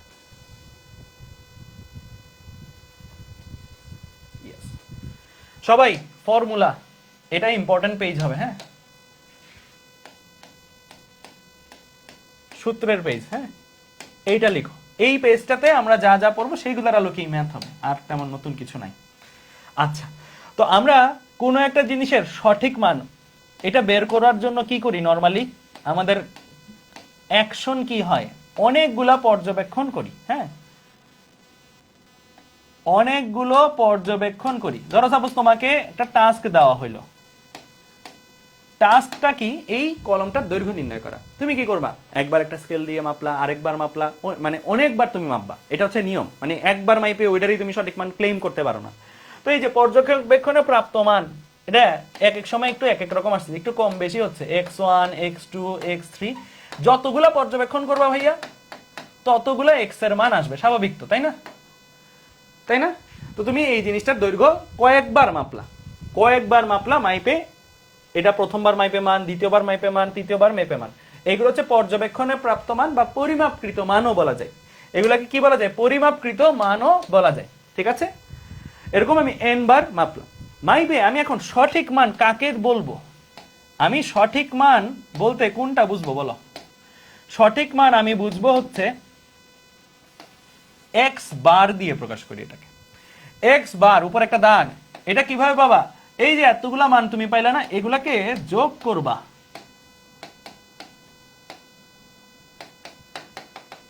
যতগুলা এরকম করে তুমি গণছো সবগুলাকে যোগ করলা, যোগ দিয়ে তুমি ভাগ করে দিলা, মানে গড় করলা আর কি, সহজ কথা আর কিছু না। সবগুলাকে তুমি ভাগ দিয়ে দিলা, কি দিয়ে ভাগ দিয়ে দিলা, যতবার তুমি গণছো সেটা দিয়ে ভাগ দিয়ে দিলা। তাহলে এই যে যেই মানটা আসবে, মানে সহজ কথায় পরিমাপকৃত মানগুলোর গড়, সেটাকেই আমরা সঠিক মান হিসেবে বলবো, সেটাকেই আমরা কি বলবো, সঠিক মান, এই টার্মটা দিব, ঠিক আছে। আচ্ছা, এখন সঠিক মান এক জিনিস, আবার চূড়ান্ত মান বলতে আরেক জিনিস। চূড়ান্ত মান সাইডেই লিখো। ধরো তুমি সঠিক মান পেয়ে গেলাম, এখন চূড়ান্ত মান পাইতে চাও। চূড়ান্ত মান এটাকে বলি x দ্বারা প্রকাশ করি। এটা কিভাবে আসে? সঠিক মানটা যেটা পাইছো না, এই সঠিক মান, এই সঠিক মান থেকে ধরো সাপোজ যেই ত্রুটিটা হইতে পারে যন্ত্রে বা তোমার পরিমাপে, সেই ত্রুটিটা কোনোভাবে তুমি পাইছো, কোনোভাবে তুমি এই ত্রুটির মানটা পাইছো, তোমার কাজ হবে এই এররটাকে প্লাস মাইনাস ই হিসাবে লেখা। ওই যে একটু আগে আমি তোমাদের একটু আগে লিখে দিলাম একটা, যে এল is equal two plus minus 0.05 লিখে দিলাম না একটা। তো সেরকমই তুমি এইভাবে প্রকাশ করবা কাকে? চূড়ান্ত মানটাকে। যদি তুমি এরর পেয়ে থাকো, তোমার নর্মালি পরীক্ষা হলে বসে তো এরর স্যাররা বের করতে দিবে না, তোমাকে নর্মালি এররের পরিমাণ বলে দিবে বা এররের পরিমাণটা ম্যাথমেটিক্যালি জানতে হবে, মানে তোমার তো আর এক্সপেরিমেন্ট করে বের করতে হবে না, ঠিক আছে? তাহলে আমরা কি কি শিখলাম? সঠিক মান শিখলাম, চূড়ান্ত মান শিখলাম, ঠিক আছে? আচ্ছা, এবার আসো ইটাকে কি বলে, এটা একটু লিখে রাখো সবাই। ই এর পরিচয় হচ্ছে ত্রুটি, এররের ই আর কি, বা বিচ্যুতিও বলে, এটাকে ত্রুটি বা বিচ্যুতিও বলে, ঠিক আছে? আচ্ছা, এরপরে আরো কয়েকটা সূত্র, সেটা হচ্ছে লেখো গড় ত্রুটি।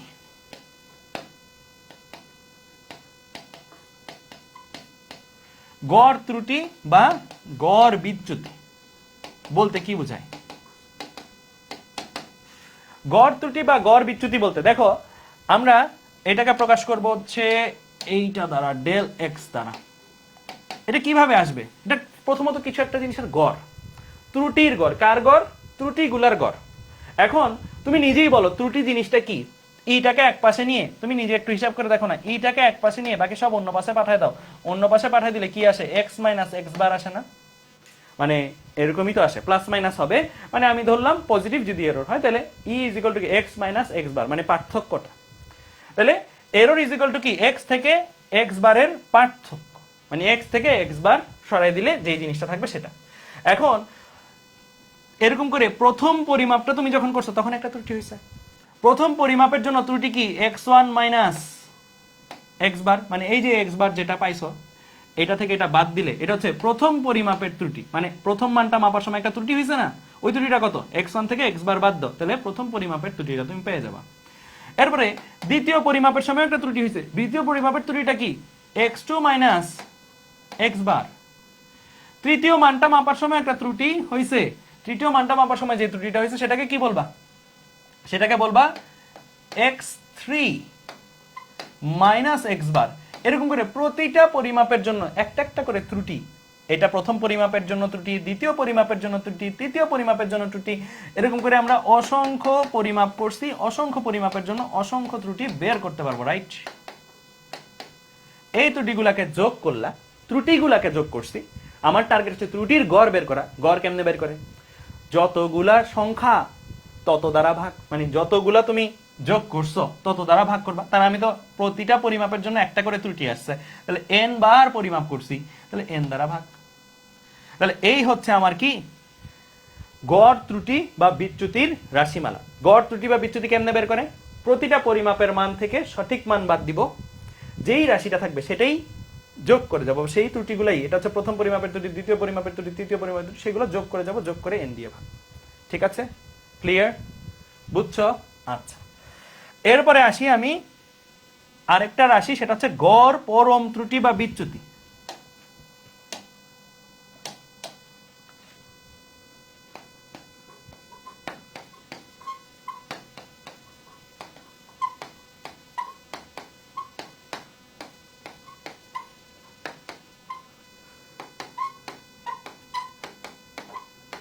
বা পরম বিচ্যুতি, এইটাই, এটা ঠিক ওপরের জিনিসটাই, ওপরে জাস্ট আমরা বিয়োগ করে গেছি, এখানে প্লাস মাইনাস আর ঝাড়ধারি নেই। এটা ধরো বিয়োগ করলে মাইনাসও আসতে পারে, প্লাসও আসতে পারে, এটা বিয়োগ করলে মাইনাসও আসতে পারে, প্লাসও আসতে পারে।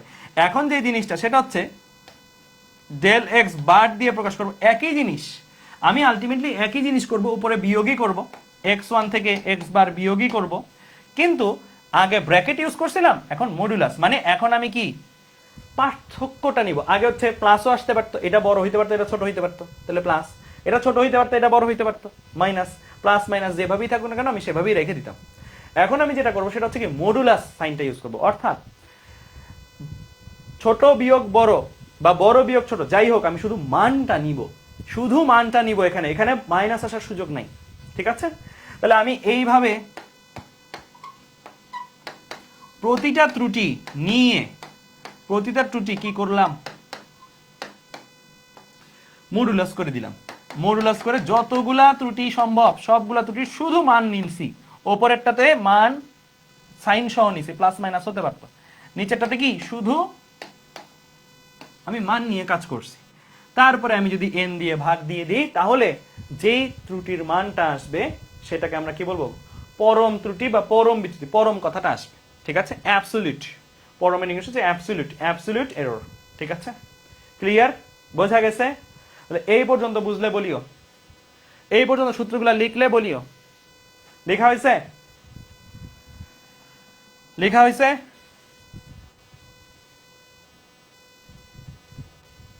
ওকে,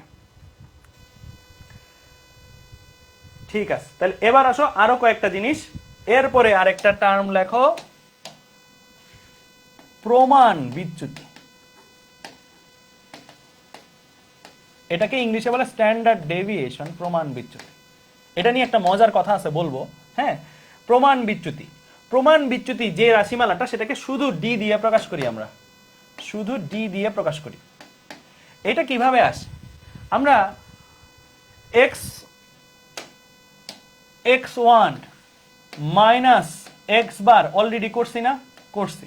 এটাকে শুধু বলতাম কি প্রথম পরিমাপের জন্য ত্রুটি, প্রথমবার যে পরিমাপটা করছি সেটার জন্য ত্রুটি কত, প্রথম পরিমাপের প্রাপ্ত মান বিয়োগ সঠিক মান।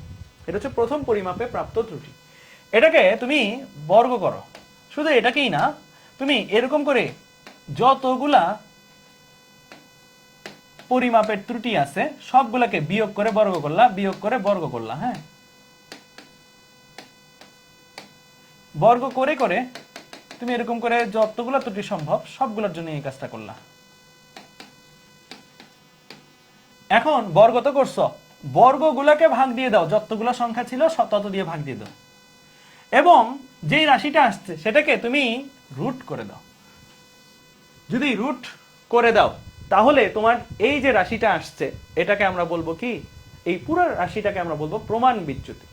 প্রমাণ বিচ্যুতি তাহলে কি কি কাজ করছি বলো, আমরা প্রতিটা পরিমাপের জন্য আলাদা আলাদা করে ত্রুটি নিছি, এই যে নিছি, এবং এই ত্রুটিগুলোকে বর্গ করছি, বর্গগুলোকে যোগ করছি, যোগ করে কি দিয়ে ভাগ করছি, সংখ্যা দিয়ে, যতগুলো সংখ্যা ছিল সেটা দিয়ে ভাগ দিচ্ছি এবং রুট করছি। এটাকে মনে রাখার জন্য আমি তোমাকে একটা জিনিস লিখে দিই, এটা এভাবে লিখো, এটা তোমরা সামনেও পড়বা। এই টার্মটা একটু লিখো, মানে কি কি করছি সেটা বোঝার জন্য, আর এম এস। ঠিক আছে, আর এম এস এই কথাটা লিখো। এস মিন্স স্কোয়ার মানে বর্গ, হ্যাঁ, এম মিন্স মিন মানে গড়, আর মিন্স রুট মানে স্কোয়ার রুট, রুট করছি যে। তুমি আরবি লেখা কোন দিক দিয়ে, ডান দিক থেকে বামে না, তুমি এই অর্ডারটা ফলো করবা। অর্থাৎ প্রথমে বর্গ করছি, পরে গড় করছি, পরে রুট করছি। ঠিক আছে, তুমি আরএমএস কথাটা এভাবেই কেন শিখলাম, সামনে তুমি যখন দেখবা আরএমএস ভ্যালু বলতে একটা জিনিস আছে, এভারেজ যেমন গড় ভ্যালু, কোন জিনিসের গড়কে আমরা কি বলি, এভারেজ বলি। তেমনি কোন জিনিসকে যদি প্রথমে বর্গ তারপরে গড় তারপরে রুট করা হয় সেটাকে আমরা বলি ওই স্যাম্পলস ডাটাগুলার বা ওই সংখ্যাগুলার গড় না, বলি আরএমএস ভ্যালু। কি বলি, আরএমএস ভ্যালু। যদি এই কাজটা করা হয়, স্কোয়ার মিন রুট। ঠিক আছে, বাংলাগুলো লিখে দিই, স্কোয়ারের বাংলা হচ্ছে বর্গ, এটার বাংলা হচ্ছে গড়, এটার বাংলা হচ্ছে তো রুট, তো রুটি। ঠিক আছে, ঠিক আছে, বর্গমূল আর কি। ওকে, আচ্ছা, এখন এইটা কেন লাগে এই জিনিসগুলা, সেই জিনিসটাও আমি তোমাদের বলি। আমি এরকম একটা সিনারিও, এরকম একটা ম্যাথ হইতে পারে, আমি বলছি এসএমআর বললেই তো হয় না, এসএমআর বলি না, ইচ্ছা করে আরএমএস বলছি, কারণ আরএমএস অ্যাকচুয়ালি এভাবেই প্রকাশ করা হয়। মানে জিনিসটা তুমি সামনেও তো পড়বা, দেখবা যে আমরা বিশেষ করে ফিজিক্স ফার্স্ট পেপারে চ্যাপ্টার 10, সেখানে তোমাদেরকে পড়ানো হবে হচ্ছে গ্যাসের অণুগুলোর বেগের আরএমএস ভ্যালু কত। তো আরএমএস ভ্যালু এটা প্রচলিত, মানে আমি চাইলেই এসএমআর বলে দিতে পারি না আর কি, আরএমএসটাই প্রচলিত, সামনে এইভাবেই পড়বা, সো দ্যাট আরএমএস হিসেবেই পড়াইলাম। আচ্ছা, এইটার মজার একটা জিনিস আছে, বলছিলাম যে এটা আসলে কোথায়, মানে এগুলো শিখতেছি, এগুলোর প্রয়োগ কোথায় বাস্তব জীবনে, এটা দিয়ে আসলে করে কি। ধরো আমি তোমাকে একটা মজার সিনারিও বলি, এই যে এখন যেমন দেশটা রিফর্ম হচ্ছে, আমাদের ক্রিকেট বোর্ড, বাংলাদেশ জাতীয় ক্রিকেট বোর্ডও তো রিফর্ম হচ্ছে না? এই বাংলাদেশ জাতীয় ক্রিকেট বোর্ড যে রিফর্ম হচ্ছে, এখানে ধরো তোমাকে নির্বাচকের দায়িত্ব দেওয়া হলো, ইয়াং, তুমি খেলা নিয়ে অনেক বোঝো, তোমাকে নির্বাচকের দায়িত্ব দেওয়া হলো, তুমি টেস্ট টিম ঘোষণা করবা, টেস্ট টিমে কাকে কাকে রাখবা, টেস্ট টিমের ব্যাটসম্যান কাকে কাকে রাখবা সেটা ঘোষণা করা হয়েছে, তোমার দায়িত্ব দেওয়া হয়েছে তোমাকে। তো তোমাকে ধরো দুইটা ব্যাটসম্যান দিল, ব্যাটসম্যান এ, ব্যাটসম্যান বি, এরকম ভাবে ধরো দিল সাটা।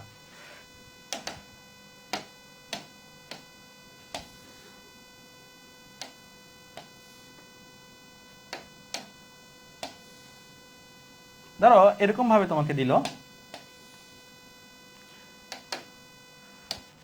এটা ব্যাটসম্যান এ, এটা ব্যাটসম্যান বি, তুমি কারে টিমে নিবা? তোমার দলে একটা ধরো মানুষ নেওয়ার জায়গা আছে, মানে বাকিদের নিয়ে নিছো তুমি অলরেডি। এই ব্যাটসম্যানটা ধরো 5 ম্যাচে রান করছে হচ্ছে 10, 20, 25, 5, 8 এরকম রান করছে টেস্ট ম্যাচে। হ্যাঁ, এই ব্যাটসম্যানটা ধরো রান করছে হচ্ছে 15, 0, 5, 50, 0 এরকম রান করছে। তুমি কাকে নিবা? হ্যাঁ, আমি র্যান্ডমলি নাম্বারগুলো দিচ্ছি, তুমি কাকে নিবা? তোমাকে একজনকে নিতে হবে। তো তোমার এই সকল জায়গায় সিদ্ধান্তটা আসলে নর্মালি সবচেয়ে অ্যাকুরেট হয় কিভাবে দেখলে জানো? তোমার এমন একজন মানুষ দেখবে যে কনসিস্টেন্ট মানুষ লাগবে না, যে মানে সে যেন ধারাবাহিক প্লেয়ার হয় টেস্ট ম্যাচে।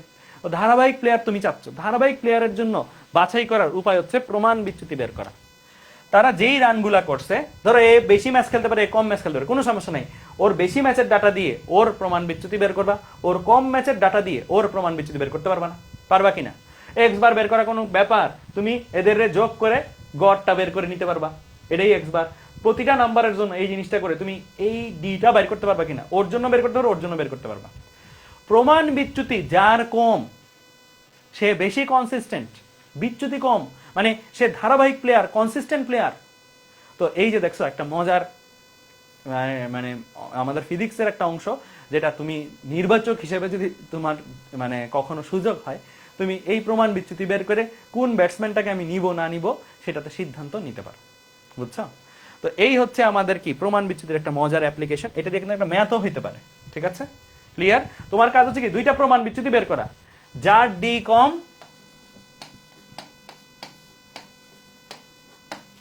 সে বেশি কনসিস্টেন্ট,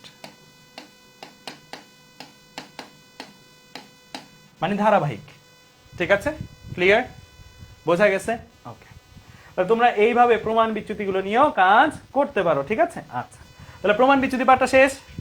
আচ্ছা, এরপরে আসে জাস্ট আর একটা পার্ট, ছোট্ট একটা পার্ট, লেখো আপেক্ষিক ত্রুটি।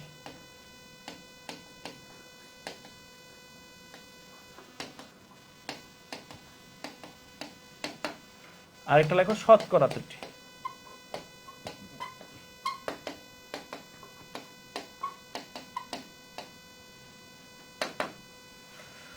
ঠিক আছে, আপেক্ষিক ত্রুটি আর একটা হচ্ছে শতকরা ত্রুটি। আপেক্ষিক ত্রুটিটাতে আসো। আপেক্ষিক ত্রুটি ইজ ইকুয়াল টু কত? আপেক্ষিক ত্রুটি ইজ ইকুয়াল টু হচ্ছে তোমার যে ত্রুটির মানটা আছে, তোমার যে ত্রুটির মানটা আছে সেই ত্রুটির মানটাকে তুমি গড় মান, সঠিক মান দিয়ে যদি ভাগ দেও, তাহলে সেটাকে আমরা বলবো কি আপেক্ষিক ত্রুটি। ঠিক আছে, আপেক্ষিক ত্রুটি হচ্ছে ত্রুটির মান ডিভাইডেড বাই কি সঠিক মান। লিখে দিই,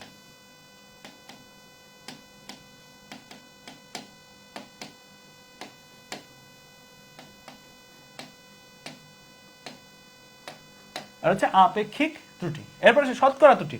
শতকরা ত্রুটি বেসিক্যালি এই জিনিসটাই E by x bar into কত 100%, মানে এটারই শতকরা করলা। আপেক্ষিক ত্রুটির শতকরাই হচ্ছে কি শতকরা ত্রুটি, আপেক্ষিক ত্রুটির শতকরাই হচ্ছে শতকরা ত্রুটি। ঠিক আছে, ক্লিয়ার? ওকে, ফাইন। তাহলে চলো, আমরা তো অনেক সূত্র দেখলাম, এবার এগুলো দিয়ে ম্যাথ করি। ম্যাথ করলেই আমাদের সব মাথায় ঢুকে যাবে, একটা ম্যাথের মধ্যে সব কভার হবে ইনশাল্লাহ। সবাই এই ম্যাথটা তোলো, এই ম্যাথটার মধ্যে সব আমি কভার করে দিব। এই ম্যাথ একটা ম্যাথের মধ্যেই আমাদের যা যা সূত্র শিখছি না সবগুলারই তুমি ইয়া পাবা, মানে ব্যবহার পাবা। তুলে ফেলো সবাই এই ম্যাথটা, 1 মিনিট টাইম দিলাম, এই একটা ম্যাথের মধ্যেই সব কভার হয়ে যাবে ইনশাল্লাহ।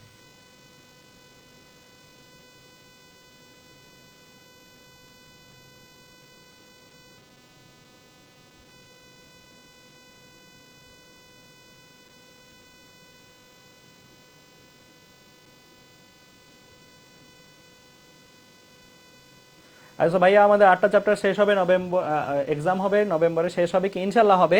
আর এছাড়াও তোমাদের জন্য তো আর্কাইভ সেকশনটা আছেই। যদি ইনকেস তুমি কলেজের থেকে আগায় থাকতে চাও, আমাদের থেকেও আগায় থাকতে চাও, আমি বলবো আর্কাইভ অংশ থেকে তুমি ওই চ্যাপ্টারগুলো শেষ করে ফেলা, ঠিক আছে?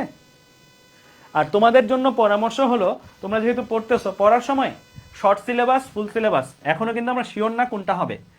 তো যেহেতু যতদিন শিওর না ততদিন পর্যন্ত তোমরা শর্ট সিলেবাসের চ্যাপ্টারগুলো আগে পড়বা, তারপরে বাকি চ্যাপ্টারগুলোতে যাবা, ঠিক আছে? ক্লিয়ার? Okay fine.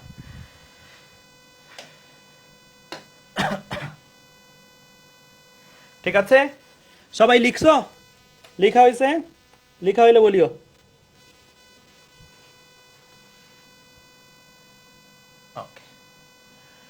কি বলছে এখানে এই ম্যাটটাতে? এখানে কি বলছে? প্রথমত, একজন শিক্ষার্থী একটি তারের ব্যাস স্ক্রু গজ দ্বারা 7 বার পরিমাপ করলো। আমি লিখে দিচ্ছি যেগুলো হচ্ছে আমাদের লাগবে। 7 বার পরিমাপ করলো, পরিমাপ করে পাঠ যথাক্রমে সে পাইলো কত? 5.6 মিলিমিটার। এগুলো কি আমার যথাক্রমে প্রতিটা পর্যবেক্ষণ সংখ্যা, প্রতিটা পর্যবেক্ষণ সংখ্যা x1 x2 x3 x4 x5 x6 x7, 7 বার পর্যবেক্ষণ করছে, 7টা ডাটা আমি পাইছি। ব্যাসের গাণিতিক গড় বের করো। গাণিতিক গড় বলা বোঝাচ্ছে কি? সঠিক মান। এটা কি বোঝাচ্ছে ভাইয়া? সঠিক মান। 1 নাম্বারটা হচ্ছে সঠিক মানটা জানতে চাইছে, ঠিক আছে? সঠিক মানটাই আমরা জানি গড় মান। সঠিক মান বের করা যাবে ভাইয়া? এটা কি কঠিন কিছু? একবারই কঠিন কিছু না, খুবই সহজ। সঠিক মানটা কত? x bar is equal two কত? x1 যোগ x2 যোগ x3 যোগ x4 যোগ x5 যোগ x6 যোগ x7 ডিভাইডেড বাই 7। একবারে আমাকে হিসাব করে দাও ক্যালকুলেটরে কত। আমাদের খুব বেশি লেখা লাগবে না এই জিনিসগুলোতে, জাস্ট কোন সূত্র অ্যাপ্লাই করছো সেই সূত্রটা লেখা থাকলে বাকি জিনিসগুলো তুমি ডিরেক্ট ডাটা বসায় দাও, কোনো প্রবলেম নাই। হ্যাঁ, তাহলে 5.6 যোগ 5.8 যোগ 5.2 যোগ 5.3 যোগ 5.5 যোগ 5.1 যোগ 5.7 ডিভাইড বাই 7 কত আসছে ভাইয়া? আমার আসছে 5.457। 5.457 তো 5.46 দিয়ে দিলাম, 46 মিলিমিটার। তাহলে বাস শেষ, 1 নাম্বারটা হয়ে গেছে আমার। হ্যাঁ, 2 নাম্বারটা বলছে গড় মান হতে বিচ্যুতি নির্ণয় করো। গড় মান হতে বিচ্যুতি দিয়ে বোঝাচ্ছে যে প্রতিটা পরিমাপ যে তুমি করছো, প্রতিটা পরিমাপিত গড় মান থেকে বিচ্যুত ভাবে আছে কত। প্রথম পরিমাপের জন্য ত্রুটি কত, এটাকে এভাবেও বলতে পারতো কিন্তু ভাইয়া, এই যে এই কথাটাকে এভাবে বলতে পারতো, ত্রুটি কত। ঠিক আছে, প্রতিটা পরিমাপের জন্য ত্রুটি কত, তো ত্রুটি আমরা বের করি চলো। ত্রুটি কিন্তু একটা হবে না, কয়টা পরিমাপ করছি আমরা? 7টা। 7টা ত্রুটি হবে। তাহলে প্রথম পর্যবেক্ষণে ত্রুটি,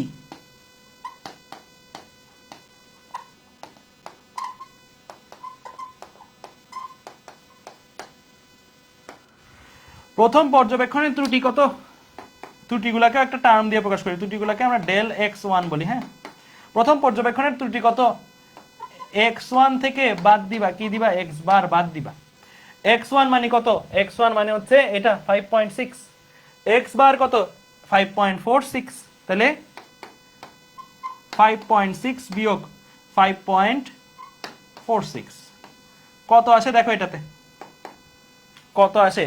5.6 বিয়োগ 5.46 আসছে 0.14। 0.14 এককগুলা লিখতে ভুলিও না, মিলিমিটার। একইভাবে তুমি সবগুলা বের করতে পারবা না। Del x2, del x3, del x4, del x5, del x6, del x7, চলো বের করে ফেলি এটা। ঠিক আছে, আমি সূত্রগুলা লিখতেছি, সূত্রগুলা লিখে দেন হচ্ছে মানগুলো বসাই দিচ্ছি, তোমরা আমাকে হেল্প করবা এটাতে। x2 মাইনাস x বার, x3 মাইনাস x বার, x4 মাইনাস x বার, x5 মাইনাস x বার, অর্থাৎ প্রতিটা পরিমাপের ত্রুটি আমি বের করতেছি। ঠিক আছে,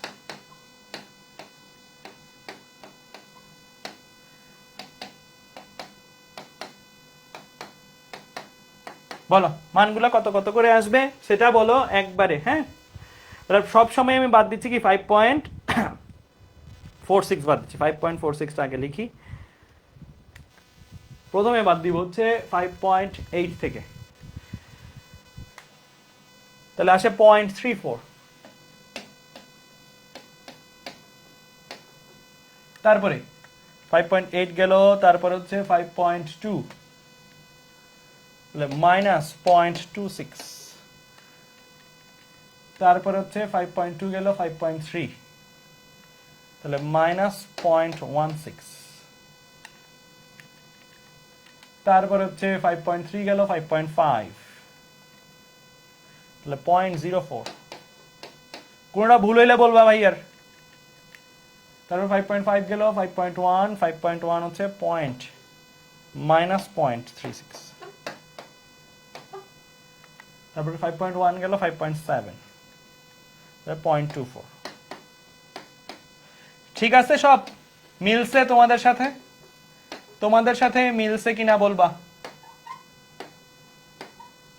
মিলছে? ওকে ফাইন, আলহামদুলিল্লাহ মিলে গেছে। আচ্ছা, তাহলে আমরা কি বের করছি বলো? প্রতিটা পরিমাপের ত্রুটি কত বা প্রতিটা পরিমাপের বিচ্যুতি কত সেটা বের করছি। ঠিক আছে, এখন গড় বিচ্যুতি বলছে। গড় বিচ্যুতি মানে কি জানো? গড় ত্রুটি, অর্থাৎ যে ত্রুটিগুলো পাইছো ত্রুটিগুলার গড়। এটা হচ্ছে ত্রুটির গড়, লিখে রাখতে পারো।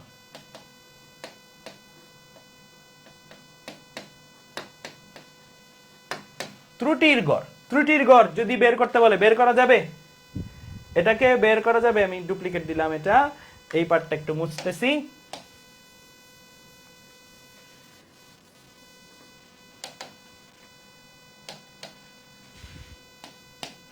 তিন নাম্বার, জাস্ট কি করব? জাস্ট এগুলাকে গড় করে দিব, অর্থাৎ যেই মানগুলোই আসছে সেগুলোকে জাস্ট গড় করে দিব। আমি লিখি গড় ত্রুটি বা গড় বিচ্যুতি।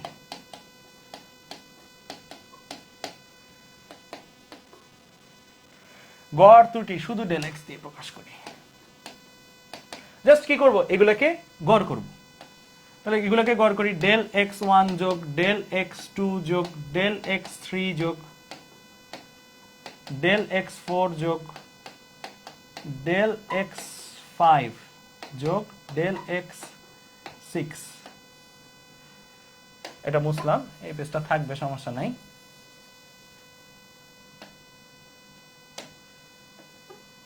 যোগ ডেল x7, এটাকে ভাগ দিব কি দ্বারা? 7 দ্বারা ভাগ দিয়ে দিব। হ্যাঁ, 7 দ্বারা ভাগ দিয়ে দিলে আমার অ্যান্সার চলে আসবে না? চলে আসবে। তাহলে তুমি ডেল এক্সটা কত সেটা আমাকে বলো একবারে।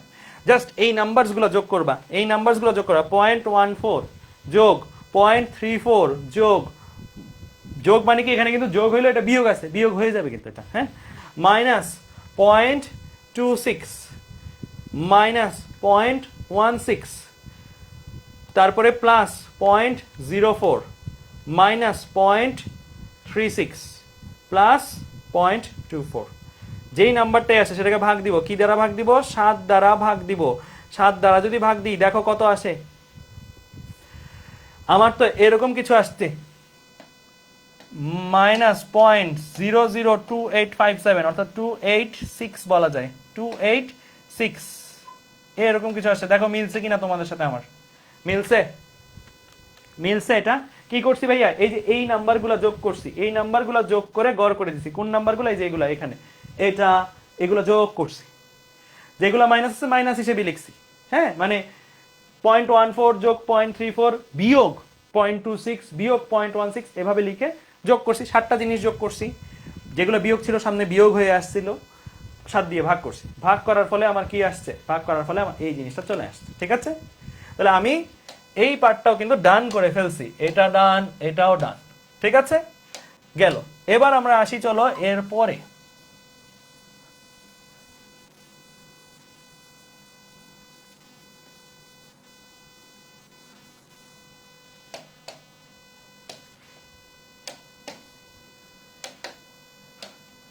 এরপরে বলছে আপেক্ষিক ত্রুটিটা বের করতে।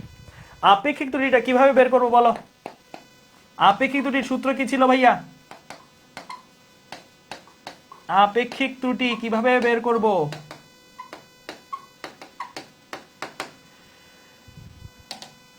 সূত্র কি ছিল আপেক্ষিক ত্রুটির? আপেক্ষিক ত্রুটির সূত্র ছিল জাস্ট আমার কি করতে হবে, যেই ত্রুটিটা আসছে গড় ত্রুটি, সেই গড় ত্রুটি বা শুধু ত্রুটি যেটা মানে একটাই ত্রুটি বসানোর জায়গা আছে, ওই ত্রুটি ভাগ গড় মান। তো এই দুইটা জিনিসই কিন্তু আমরা জানি, -0.00286 divided by x bar. X বারের ভ্যালুটা কত, এক্স বার আমরা বের করছি অলরেডি 5.46। এই দুইটা ভাগ করে তোমরা আমাকে বলো অ্যান্সার কত আসছে, সেটাই আমার কি আপেক্ষিক ত্রুটি। তাহলে আপেক্ষিক ত্রুটির মান হচ্ছে -0.00286 ডিভাইড বাই 5.46। তাহলে আসছে -5.23 ইন্টু 10⁻⁻⁴। দেখো মিলছে কিনা, মিলছে। ওকে, বলো দেখি আপেক্ষিক ত্রুটির কোনো একক থাকবে কিনা। আপেক্ষিক ত্রুটির কি কোনো একক থাকবে? একক থাকবে না, কারণ এটাও মিলিমিটার এটাও মিলিমিটার, কোনো একক থাকবে না। বাকিগুলোতে কিন্তু একক ছিল। হ্যাঁ, আচ্ছা, এরপরে আসি আমাদের 5 নাম্বার। তাহলে এটাও শেষ। 5 নাম্বার বলছে শতকরা ত্রুটি কত। শতকরা ত্রুটি কিভাবে বের করে?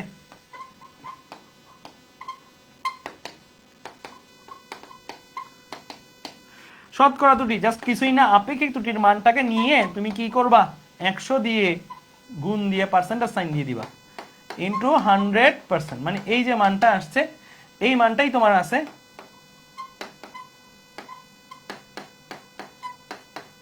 এটাকে 100 দিয়ে গুণ দিয়ে পার্সেন্টেজ সাইন দিয়ে দিবা। ঠিক আছে, তাহলে ইন্টু 100, তাহলে আসে -0.05%। ঠিক আছে, -0.05%। ক্লিয়ার? বুঝতে পারছো?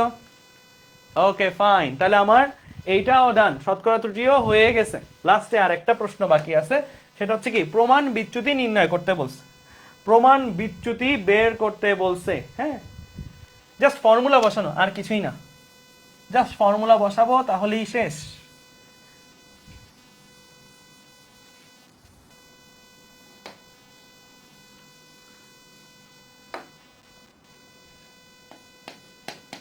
তো প্রমাণ বিচ্যুতি,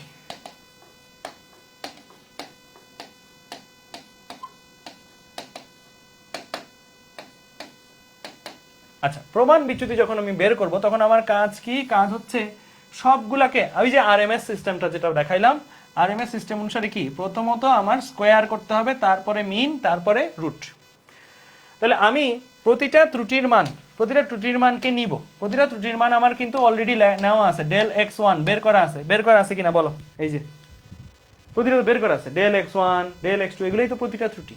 প্রতিটা ত্রুটিকে আমি কি করব, গড় করব, বর্গ করব। বর্গ করে আগে বর্গটা করি, ডেল x2 ডেল x3, প্রতিটা ত্রুটি নিলাম, নিয়ে বর্গ করলাম, del x5 del x6 del x7, এগুলো কিন্তু প্রত্যেকটা বের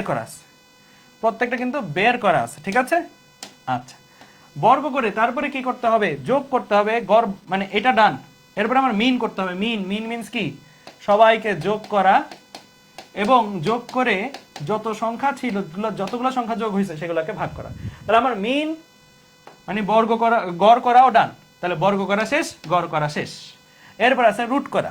তো আমি জাস্ট যদি রুট করে দিই তাহলে কিন্তু আমার জব ডান। তাহলে এই হচ্ছে আমার কি ওভারঅল প্রমাণ বিচ্যুতির সূত্রটা। তো প্রমাণ বিচ্যুতি দেখো, ডেল x1 ডেল x2 এগুলো কিন্তু জানি না, এগুলো কিন্তু জানি আমরা। ডেল x1 0.14 0.34 এই জিনিসগুলো আমরা লিখি। আসো, 0.14 স্কোয়ার যোগ 0.34 স্কোয়ার যোগ 0.26 স্কোয়ার। এখানে হ্যাঁ -0.26 স্কোয়ার যে কথা, শুধু 0.26 স্কোয়ারও একই কথা, কারণ মাইনাস আর রুট, মাইনাস আর স্কোয়ার থাকলে মাইনাস চলে যায়। 0.04 স্কোয়ার যোগ 0.36 স্কোয়ার যোগ 0.24 স্কোয়ার ডিভাইডেড বাই 7, যা আসবে সেটাকে আবার রুট করে দিতে হবে। হ্যাঁ, তাহলে আমি একবার হিসাবটা করলাম। ঠিক আছে, প্রথমত এগুলাকে কি করলাম, বর্গ বর্গ বর্গ বর্গ বর্গ করলাম, বর্গগুলোকে যোগ করছি, যোগ করে এই যে এই সূত্র মোতাবেক ভাগ করে দিছি, ভাগ করে দেন রুট করে দিছি। তাহলে আমার ফাইনালি অ্যান্সার আসছে, দেখো তোমাদের সাথে মিলছে কিনা, 0.244 এত মিলিমিটার আসছে। মিলছে? অ্যান্সার মিলছে? ওকে, তাহলে এই হচ্ছে আমার কি ওভারঅল সিনারিওটা, ঠিক আছে? ক্লিয়ার? আচ্ছা, এই পর্যন্ত বোঝা গেছে? ওকে ফাইন, ঠিক আছে। তাহলে আমরা এই পর্যন্ত বুঝে থাকলে এবার আমাদের লাস্ট একটা জিনিস বাকি আছে, এরপরে শেষ। এটাই লাস্ট টপিক, লাস্ট কনসেপ্ট।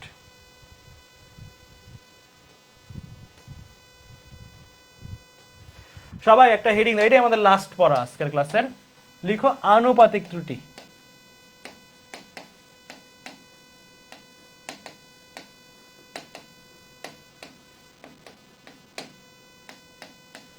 ওকে, আনুপাতিক ত্রুটি এই জিনিসটা কি, আগে সূত্রটা লেখো, তারপরে আমরা আসতেছি। এমন হয় না কোনো একটা রাশি অন্যান্য রাশির উপর নির্ভরশীল, যেটা আমরা পড়ছি যে লব্ধ রাশি। তুমি ক্ষেত্রফলের কথা চিন্তা করো, ক্ষেত্রফল কয়েকটা রাশির উপর ডিপেন্ড করে, দৈর্ঘ্য, প্রস্থ। তারপরে তুমি বৃত্তের আয়তনের, গোলকের আয়তনের কথা চিন্তা করো, সেটা অনেকগুলো রাশির উপর ডিপেন্ড করে। এখন ধরো সাপোজ আমি একটা এক্সাম্পলই দিই, তাহলে তোমার বুঝতে সুবিধা হবে। ধরো তোমার কাছে একটা বাহু দেওয়া আছে, এই বাহুটা হচ্ছে কোনো একটা বৃত্তের সাপোজ ব্যাস।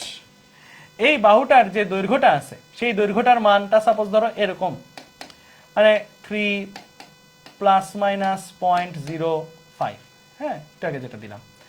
এখন এই বাহুটাকে ব্যবহার করে কেউ যদি একটা বৃত্ত আঁকে, মানে এই বাহুটা হচ্ছে ব্যাস ধরে কেউ একটা বৃত্ত আঁকলো,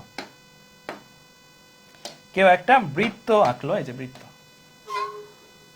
একটা বৃত্ত ধরো আঁকলো, এই বাহুটাকে ব্যাস ধরে একটা বৃত্ত যদি আমরা আঁকি, তাহলে এই বৃত্তটা সুন্দর করে দিই,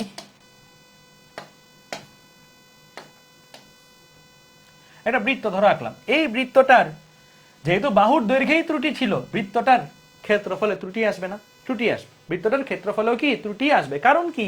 কারণ এটার যে ক্ষেত্রফলের রাশিমালা, ক্ষেত্রফল বা এরিয়া, এই এরিয়ার রাশিমালাটা কি 1/4 পাই, এই বাহুটার যেটা, এই বাহুর ব্যাস স্কোয়ার, তাই না?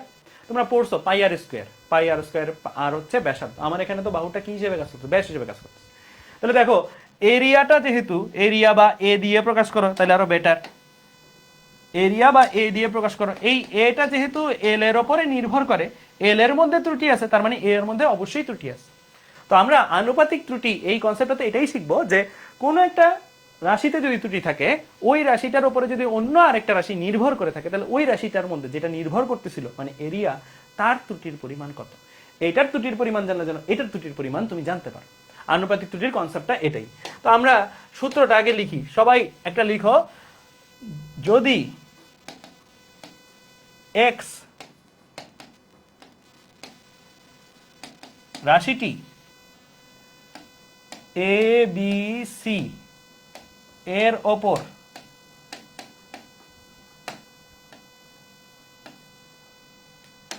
এভাবে নির্ভর করে বা এভাবে নির্ভরশীল হয়,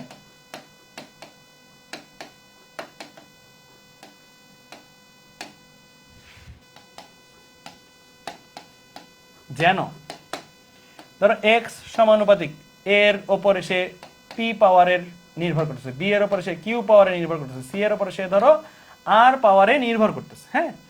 তাহলে এক্স এমন একটা রাশি যেটা এ বি সি তিনটা আলাদা রাশির উপর নির্ভর করতেছে। এ এর উপরে এ টু দি পাওয়ার পি আকারে নির্ভর করতেছে, বি এর উপরে b to the power q আকারে নির্ভর। যেমন ধরো আমার এই এরিয়াটা এল এর উপরে ডিপেন্ড করছে এল স্কোয়ার রূপে, মানে এল এর বর্গের সমানুপাতে নির্ভর করতেছে। তো তাহলে এক্স এর ত্রুটির পরিমাণের সূত্রটা হলো, লেখো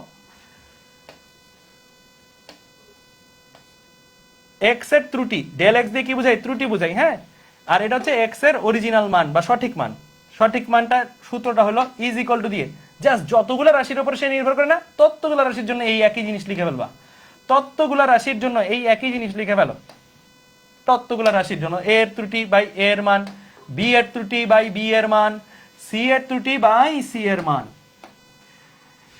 মেইন রাশিটা ডিভাইড বাই মেইন রাশির ত্রুটি ডিভাইড বাই মেইন রাশির মান ইজ ইকুয়াল টু এইটা যেইগুলোর উপর নির্ভর করে সেগুলোর কি প্রতিটার ত্রুটির মান ডিভাইড বাই সেটার অরিজিনাল মান। দিলা তো? এখন দেওয়ার পরে তুমি A B P Q R, এই পি কিউ আর রাশিটার মধ্যে কিভাবে ছিল? পাওয়ার রূপে ছিল। বাট ত্রুটির জন্য যে সূত্র, এটা কিন্তু ত্রুটির সূত্র, ঠিক আছে, এটা ত্রুটির সূত্র। ত্রুটির সূত্রে এই পাওয়ারগুলো সহগ হিসেবে চলে আসবে, এই পি সামনে সহগ হিসেবে চলে আসবে, এই কিউ সামনে সহগ হিসেবে চলে আসবে, আর প্লাস হয়ে যাবে, এই আর সামনে সহগ হিসেবে চলে আসবে। তাহলে আমরা সূত্রটা কি শিখলাম? তাইলে যেই রাশিটা ত্রুটি আমি বের করতে চাই, সেই রাশিটা যাদের উপর নির্ভর করে তাদেরকে আমি এই অর্ডার সাজাবো: ত্রুটির মান ডিভাইড বাই নিজের অরিজিনাল মান, ত্রুটির মান ডিভাইড বাই সঠিক মান, ত্রুটির মান ডিভাইড বাই সঠিক মান। এবং এই যেই রাশিটা ত্রুটি আমি বের করতে যাচ্ছি, সেই রাশিটা ওদের যত পাওয়ারের উপর নির্ভরশীল, সেই পাওয়ারগুলো সহগ হয়ে যাবে। এইটা হচ্ছে আমার মেইন সূত্র, এইটা হচ্ছে আমার মেইন সূত্র। এই সূত্র দিয়ে আমরা ম্যাথ করব, ঠিক আছে? ক্লিয়ার? তাহলে এই সূত্রটা সবাই লিখো, এই সূত্রটা দিয়ে একটা ম্যাথ করলেই পুরো জিনিসটা ক্লিয়ার হয়ে যাবে তোমাদের। এটাই আমাদের লাস্ট ম্যাথ, এটার পরে আমার স্লাইড শেষ। ওকে, তাহলে এই সূত্রটা বুঝছো তো? যাদের উপর নির্ভর করে তাদের ত্রুটির মান ডিভাইড বাই তার অরিজিনাল মান, এই অর্ডারে লিখবো। লিখার পরে পাওয়ার যত পাওয়ারে নির্ভর করে সেই পাওয়ারগুলো সহগ হিসেবে আসবে, পাওয়ারগুলো সহগ হিসেবে আসবে, ঠিক আছে? একটা ম্যাথ করি, ম্যাথ করলে তোমাদের এই জিনিসটা পুরোপুরি ক্লিয়ার হয়ে যাবে ইনশাল্লাহ, ঠিক আছে? সবাই এই ম্যাথটা তুলে ফেল, এটাই আমাদের লাস্ট স্লাইড আজকের ক্লাসে, এরপরে আমাদের ক্লাস শেষ। হ্যাঁ, চ্যাপ্টারও শেষ। ওকে, সবাই লিখো, সবাই লিখো, এটা লিখো। এই ম্যাথটার মাধ্যমে ওই সূত্রটা বুঝে যাবা। এই ম্যাথটার মাধ্যমে যারা ওই সূত্রটা আরেকবার দেখাইতে বলতেছো, এই ম্যাথটা করি ভাইয়া, এই ম্যাথটার পরে তুমি নিজেই বুঝে যাবা। তোমাকে আর সত্যি কথা না দেখাইলে হবে, তারপরও এই ম্যাথটার পরে যদি বলো আরেকবার বুঝাইতে, আমি বুঝাই দিব ইনশাল্লাহ, ঠিক আছে? এই ম্যাথটা তোলো একটু। কি বলছে? একটি গোলকের পরিমাপ্য ব্যাসার্ধ r equal to 5.3 plus minus 0.1 centimetre যদি হয়, তাহলে এর পৃষ্ঠের ক্ষেত্রফলের শতকরা ত্রুটি নির্ণয় করো। এর পৃষ্ঠের ক্ষেত্রফলের শতকরা ত্রুটি নির্ণয় করতে বলছে, ঠিক আছে?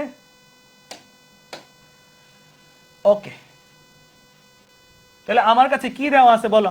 আমার কাছে এখানে কি কি দেওয়া আছে?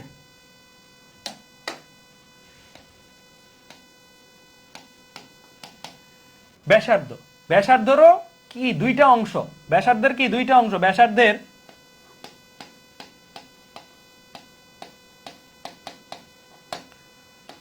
গড় মান যেটা,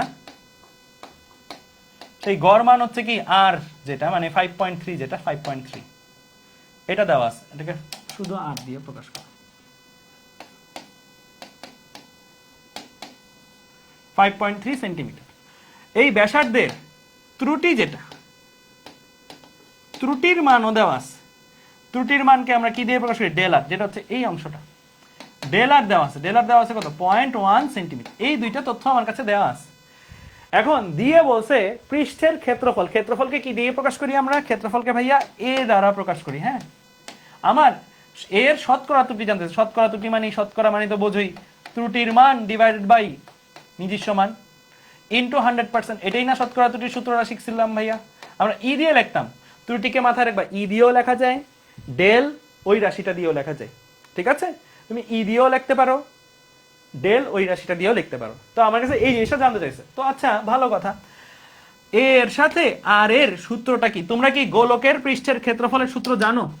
গোলকের পৃষ্ঠের ক্ষেত্রফল ছোটবেলায় ঘনজমিতে পড়ে আসার কথা। গোলকের পৃষ্ঠের ক্ষেত্রফল সূত্রটা কি জানো কিনা? জানলে বলো। গোলকের পৃষ্ঠের ক্ষেত্রফলের সূত্র হচ্ছে a is equal to 4 pi r square. পারা উচিত ছিল কিন্তু তোমাদের 4 পাই আর স্কোয়ার, রাইট? একদম 4/3 পাই আর কি, ওইটা হচ্ছে গোলকের আয়তনের সূত্র ভাইয়া। আমি আয়তনের সূত্র জানি, গোলকের পৃষ্ঠের ক্ষেত্রফলের সূত্র 4/3 পাই আর কিউব হচ্ছে গোলকের আয়তনের সূত্র, ঠিক আছে? এই একই ম্যাথ কিন্তু আয়তন দিয়েও আসতে পারতো, আমি ক্ষেত্রফলটা দিয়ে করাচ্ছি। আচ্ছা, এখান থেকে একটা জিনিস স্পষ্ট, সেটা হচ্ছে এ এর সাথে আর এর নির্ভরতাটা কিরকম? এ সমানুপাতিক আর স্কোয়ার, বাকিগুলো তো ধ্রুবক। ওকে, আচ্ছা, এখন এইখানটাতে তোমার কি করা লাগবে? বের করা লাগবে হচ্ছে এই রাশিটা। আচ্ছা, তো আমরা যদি সূত্রটা লিখি, সূত্রটা কি ছিল? আনুপাতিক ত্রুটির সূত্রটা কি ছিল? আনুপাতিক ত্রুটির সূত্রটা ছিল del A by A is equal to, সে যাদের উপর নির্ভর করে তাদের ত্রুটির মান ডিভাইড বাই তাদের অরিজিনাল মান। এখানে আমার একটাই রাশি আছে, আর কিছু আছে? আর কিছু নেই। আরো কিছু থাকলে আরো কিছু লিখতাম, নাই তো। এবং পাওয়ার যেটা, যেভাবে সে নির্ভর করে, সেই পাওয়ারটা কি হিসেবে আসবে ভাইয়া? সহগ হিসেবে চলে আসবে। এই লেখাটা বুঝছো? এটা কি আনুপাতিক ত্রুটির সূত্র? আনুপাতিক ত্রুটির সূত্র, মানে ত্রুটির আনুপাতিক যে সূত্রটা সেটা।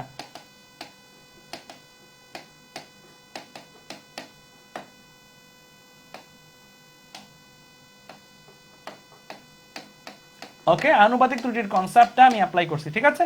আচ্ছা, এখন আমি যেটা করব সেটা হচ্ছে আমার টার্গেট হচ্ছে এইটাকে আলটিমেটলি বের করা। তো আমি আগে বাম পক্ষটাকে বের করি সুন্দর মতো। আমি এটাকে এটার মতন রাখি ডেল এ বাই এ, ডান পাশে জিনিসগুলোর মান বসাই দিই, ডান পাশে যে জিনিসগুলো আছে সেগুলোর মান বসাই দিই। 2 আছে 2 থাকুক, into del R by R, del R এর ভ্যালু আমি জানি 0.1, তারপরে আর এর ভ্যালু আমি জানি 5.3। তাহলে এখানে এই জিনিসটা চলে আসবে কিনা, চলে আসবে। কত আসছে তো দেখো, 2 ইন্টু 0.1 ডিভাইড বাই 5.3, তাহলে আমার আসছে 0.0377, এরকম একটা জিনিস আসছে। তোমার এটাকে শতকরা নিতে হবে। তুমি এখন যেটা বের করছো এটা হচ্ছে আপেক্ষিক ত্রুটি। খেয়াল করে দেখো, এটা কি আপেক্ষিক ত্রুটি না? ত্রুটির মান ডিভাইড বাই সঠিক মান, আপেক্ষিক ত্রুটি বের করছো, তোমার শতকরা ত্রুটি বের করতে হবে। তাহলে কি করব, এটাকে 100 দ্বারা গুণ দিয়ে পার্সেন্টেজ সাইন নিয়ে নিব, ঠিক আছে। আমার এই জিনিসটা বের করতে, তাহলে বাম পক্ষে 100 দ্বারা গুণ দিলে পার্সেন্টেজ সাইন নিয়ে ডান পক্ষে এই কাজটা করতে হবে। ডান পক্ষে কি 0.0377 ছিল অলরেডি, এটাকে 100 দ্বারা গুণ দিয়ে পার্সেন্টেজ সাইন, তাহলে আলটিমেটলি আসতেছে কত, 0.0377 ইন্টু 100, দ্যাট মিনস 3.77%। তাহলে এইটাই হচ্ছে আমার এই ম্যাথের অ্যান্সার। তাহলে পারবো আমরা, পারবো। তাহলে এই জিনিসগুলো সহজ না? এই জিনিসগুলো সহজ। আমি তোমাকে কিন্তু বারবার বলতেছি এগুলো কিন্তু রিটেনে আসবে না, এগুলো আসলে আসতে পারে কোথায়, এমসিকিউতে, ঠিক আছে। তাহলে এমসিকিউর জন্য এই জিনিসগুলো আমরা জাস্ট প্র্যাকটিস করলেই হবে, ঠিক আছে। তাহলে এই চ্যাপ্টারে মোটামুটি যেগুলো ইম্পর্টেন্ট জিনিস সেগুলো সবই দেখাই দিছি, বুঝাই দিছি। তাহলে তোমাদেরকে আমি বলছিলাম কয়টা জিনিস দিব, 3টা জিনিস। ক্লাস লাইট শেষ, যা দিছি যেগুলো লেখা হয়েছে এটাই ক্লাস লাইট, এইটা আমি তোমাদের দিয়ে দিব 1। 2 নাম্বার তোমাদেরকে বলছি দাগানো বই দিব, এই যে দাগানো বই এখানে আছে, শুধু দাগানো লাইনগুলো পড়বা, বেশি কম কোনোটাই দরকার নেই, দাগানো লাইনটা পড়বা। এই চ্যাপ্টার একদিনে শেষ করার টার্গেট নিবা, কালকে শেষ হয়ে যায় যেন, কালকেই শেষ করে ফেলবা এটা বসে, যদি বন্ধ থাকে, কলেজ না থাকে, ফ্রি থাকো, কালকেই শেষ করে ফেলবা। দাগানো লাইনগুলো শুধু পড়বো। এরপরে আরেকটা জিনিস দিব বলছিলাম, সেটা হচ্ছে এক্সট্রা ইনফোর পিডিএফ।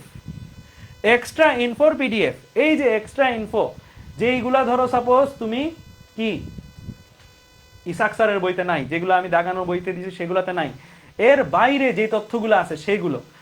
কিন্তু ভাইয়া বারবার বলে রাখি, এগুলো মুখস্থ করা এখন জোর করে দরকার নাই, এটা তোমার কাছে সংগ্রহে থাকবে, এটা তোমার কাছে সংগ্রহে থাকবে। মেডিকেল অ্যাডমিশন টেস্ট যারা ক্যান্ডিডেট তারা একটু একটু দেখা শুরু করবা, যারা মেডিকেল টার্গেট নাই তারা একবারে না দেখলেও খুব বেশি সমস্যা হবে না। এক্সট্রা ইনফোর পিডিএফটা অনলি ফর, বলে দিই,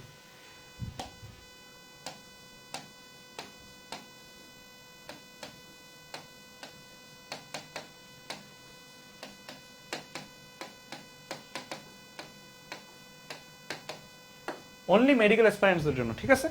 ওকে, তো এইটা শুধুমাত্র যারা মেডিকেল টার্গেট নিবে তারা আলাদাভাবে দেখবে, ঠিক আছে এই জিনিসটা।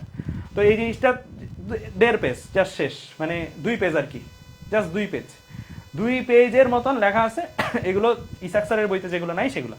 দাগানো বইয়ের অংশটা সবার জন্য, এটা মেডিকেল টার্গেট হোক, ভার্সিটি টার্গেট হোক, ইঞ্জিনিয়ার, সবার জন্য দাগানো বইয়ের অংশটা। বাট এইটা extra info PDF, extra info পিডিএফটা শুধুমাত্র মেডিকেল টার্গেটের মানুষরা তোমরা দেখবে, তাহলে আর কিছু লাগবে না, ঠিক আছে। তাহলে ম্যাটেরিয়ালস গেল 3টা, আমার ক্লাস লাইট, দাগানো বই, আর এটা আপাতত না দেখলেও চলবে, এটা রাইখে দাও আপাতত আমার কাছে ডাউনলোড করে, মানে ফোল্ডার ওয়াইজ যেন সুন্দর মতো সাজানো থাকে, ঠিক আছে। আচ্ছা ভাইয়া, ইঞ্জিনিয়ারের জন্য সবগুলো দাগানো বইয়ের পিডিএফ কই পাবো? আমি দিয়ে দিব, কোনো সমস্যা নেই, আমি আলাদাভাবে তোমাদের দিয়ে দিব, কোনো প্রবলেম নাই, ঠিক আছে। ওকে, ইনশাল্লাহ নেক্সট ক্লাস থেকে আমার যে ক্লাস টাইমটা, সেই সময় অপূর্ব দাদা গতিবিদ্যা অধ্যায়টা শুরু করবেন। আমি এই চ্যাপ্টারটা এক ক্লাসে শেষ করছি একটাই কারণে, সেটা হচ্ছে অপূর্ব দাদা একটা ডিটেলস ভার্সন আছে, ওই ডিটেলস ভার্সনটা থাকলে আমিও যদি আরেকটা ডিটেলস ভার্সন নেই তাহলে খুব বেশি লাভ নেই। আবার গতিবিদ্যা অধ্যায়টাও শুরু করার সময় আসলে হয়ে গেছে, কলেজ যেহেতু খুলে গেছে। এই চ্যাপ্টারটাতে খুব বেশি এমনিতেও সময় দেওয়া দরকার নেই, কারণ এই চ্যাপ্টারটাতে কোনো সিকিউ আসার চান্স নাই। মানে ঝড়ে বকে একটা অঘটন যদি ঘটে তাহলে একটা আসতে পারে, তাও আমি বোর্ড পরীক্ষায় আসার সম্ভাবনা দেখি না, যখন 10টা চ্যাপ্টার আছে। যখন ধরো কলেজের এমন একটা পরীক্ষা যেটা 2টা চ্যাপ্টারই 3টা চ্যাপ্টারই সিলেবাসে আছে, এইটা গতিবিদ্যা এবং ভেক্টর, তখন হয়তো একটা সৃজনশীল আসতে পারে, তাও আসলে আসবে ওই ত্রুটির থেকেই বলা যায়। এই যে ত্রুটি পড়াইলাম, ত্রুটির ম্যাথগুলো করাইলাম, এগুলো থেকেই আসবে। ঠিক আছে, যাক, একদিনের চ্যাপ্টার একদিনই শেষ করবা, এটা নিয়ে 4-5 দিন পরে থাকার মানি নেই, অন্য চ্যাপ্টারে সময় দাও। তাহলে আজকে এই পর্যন্তই রাখি। আল্লাহ হাফেজ তোমাদের সবাইকে। ইনশাল্লাহ নেক্সট ক্লাসে অপূর্ব দাদা আসবেন। অপূর্ব দাদা মনে হয় তোমাদের ভেক্টর ক্যালকুলাস অংশটা আগে পড়াবেন, তারপরে গতিবিদ্যাটা শুরু করবে। ঠিক আছে, তো আজকে তাহলে এই পর্যন্তই রাখি। ভেক্টর শেষ হয় না এখনো, ভেক্টর ক্যালকুলাস অংশটা দাদা পড়াবেন, তারপরে গতিবিদ্যা শুরু করবেন। ঠিক আছে, ওকে, আল্লাহ হাফেজ। তাহলে আমি ক্লাস শেষ হয়ে আমি এই পিডিএফ গুলো দিয়ে দিচ্ছি ড্রাইভ লিঙ্কে ফেসবুকে। ওকে, আল্লাহ হাফেজ তোমাদের সবাইকে।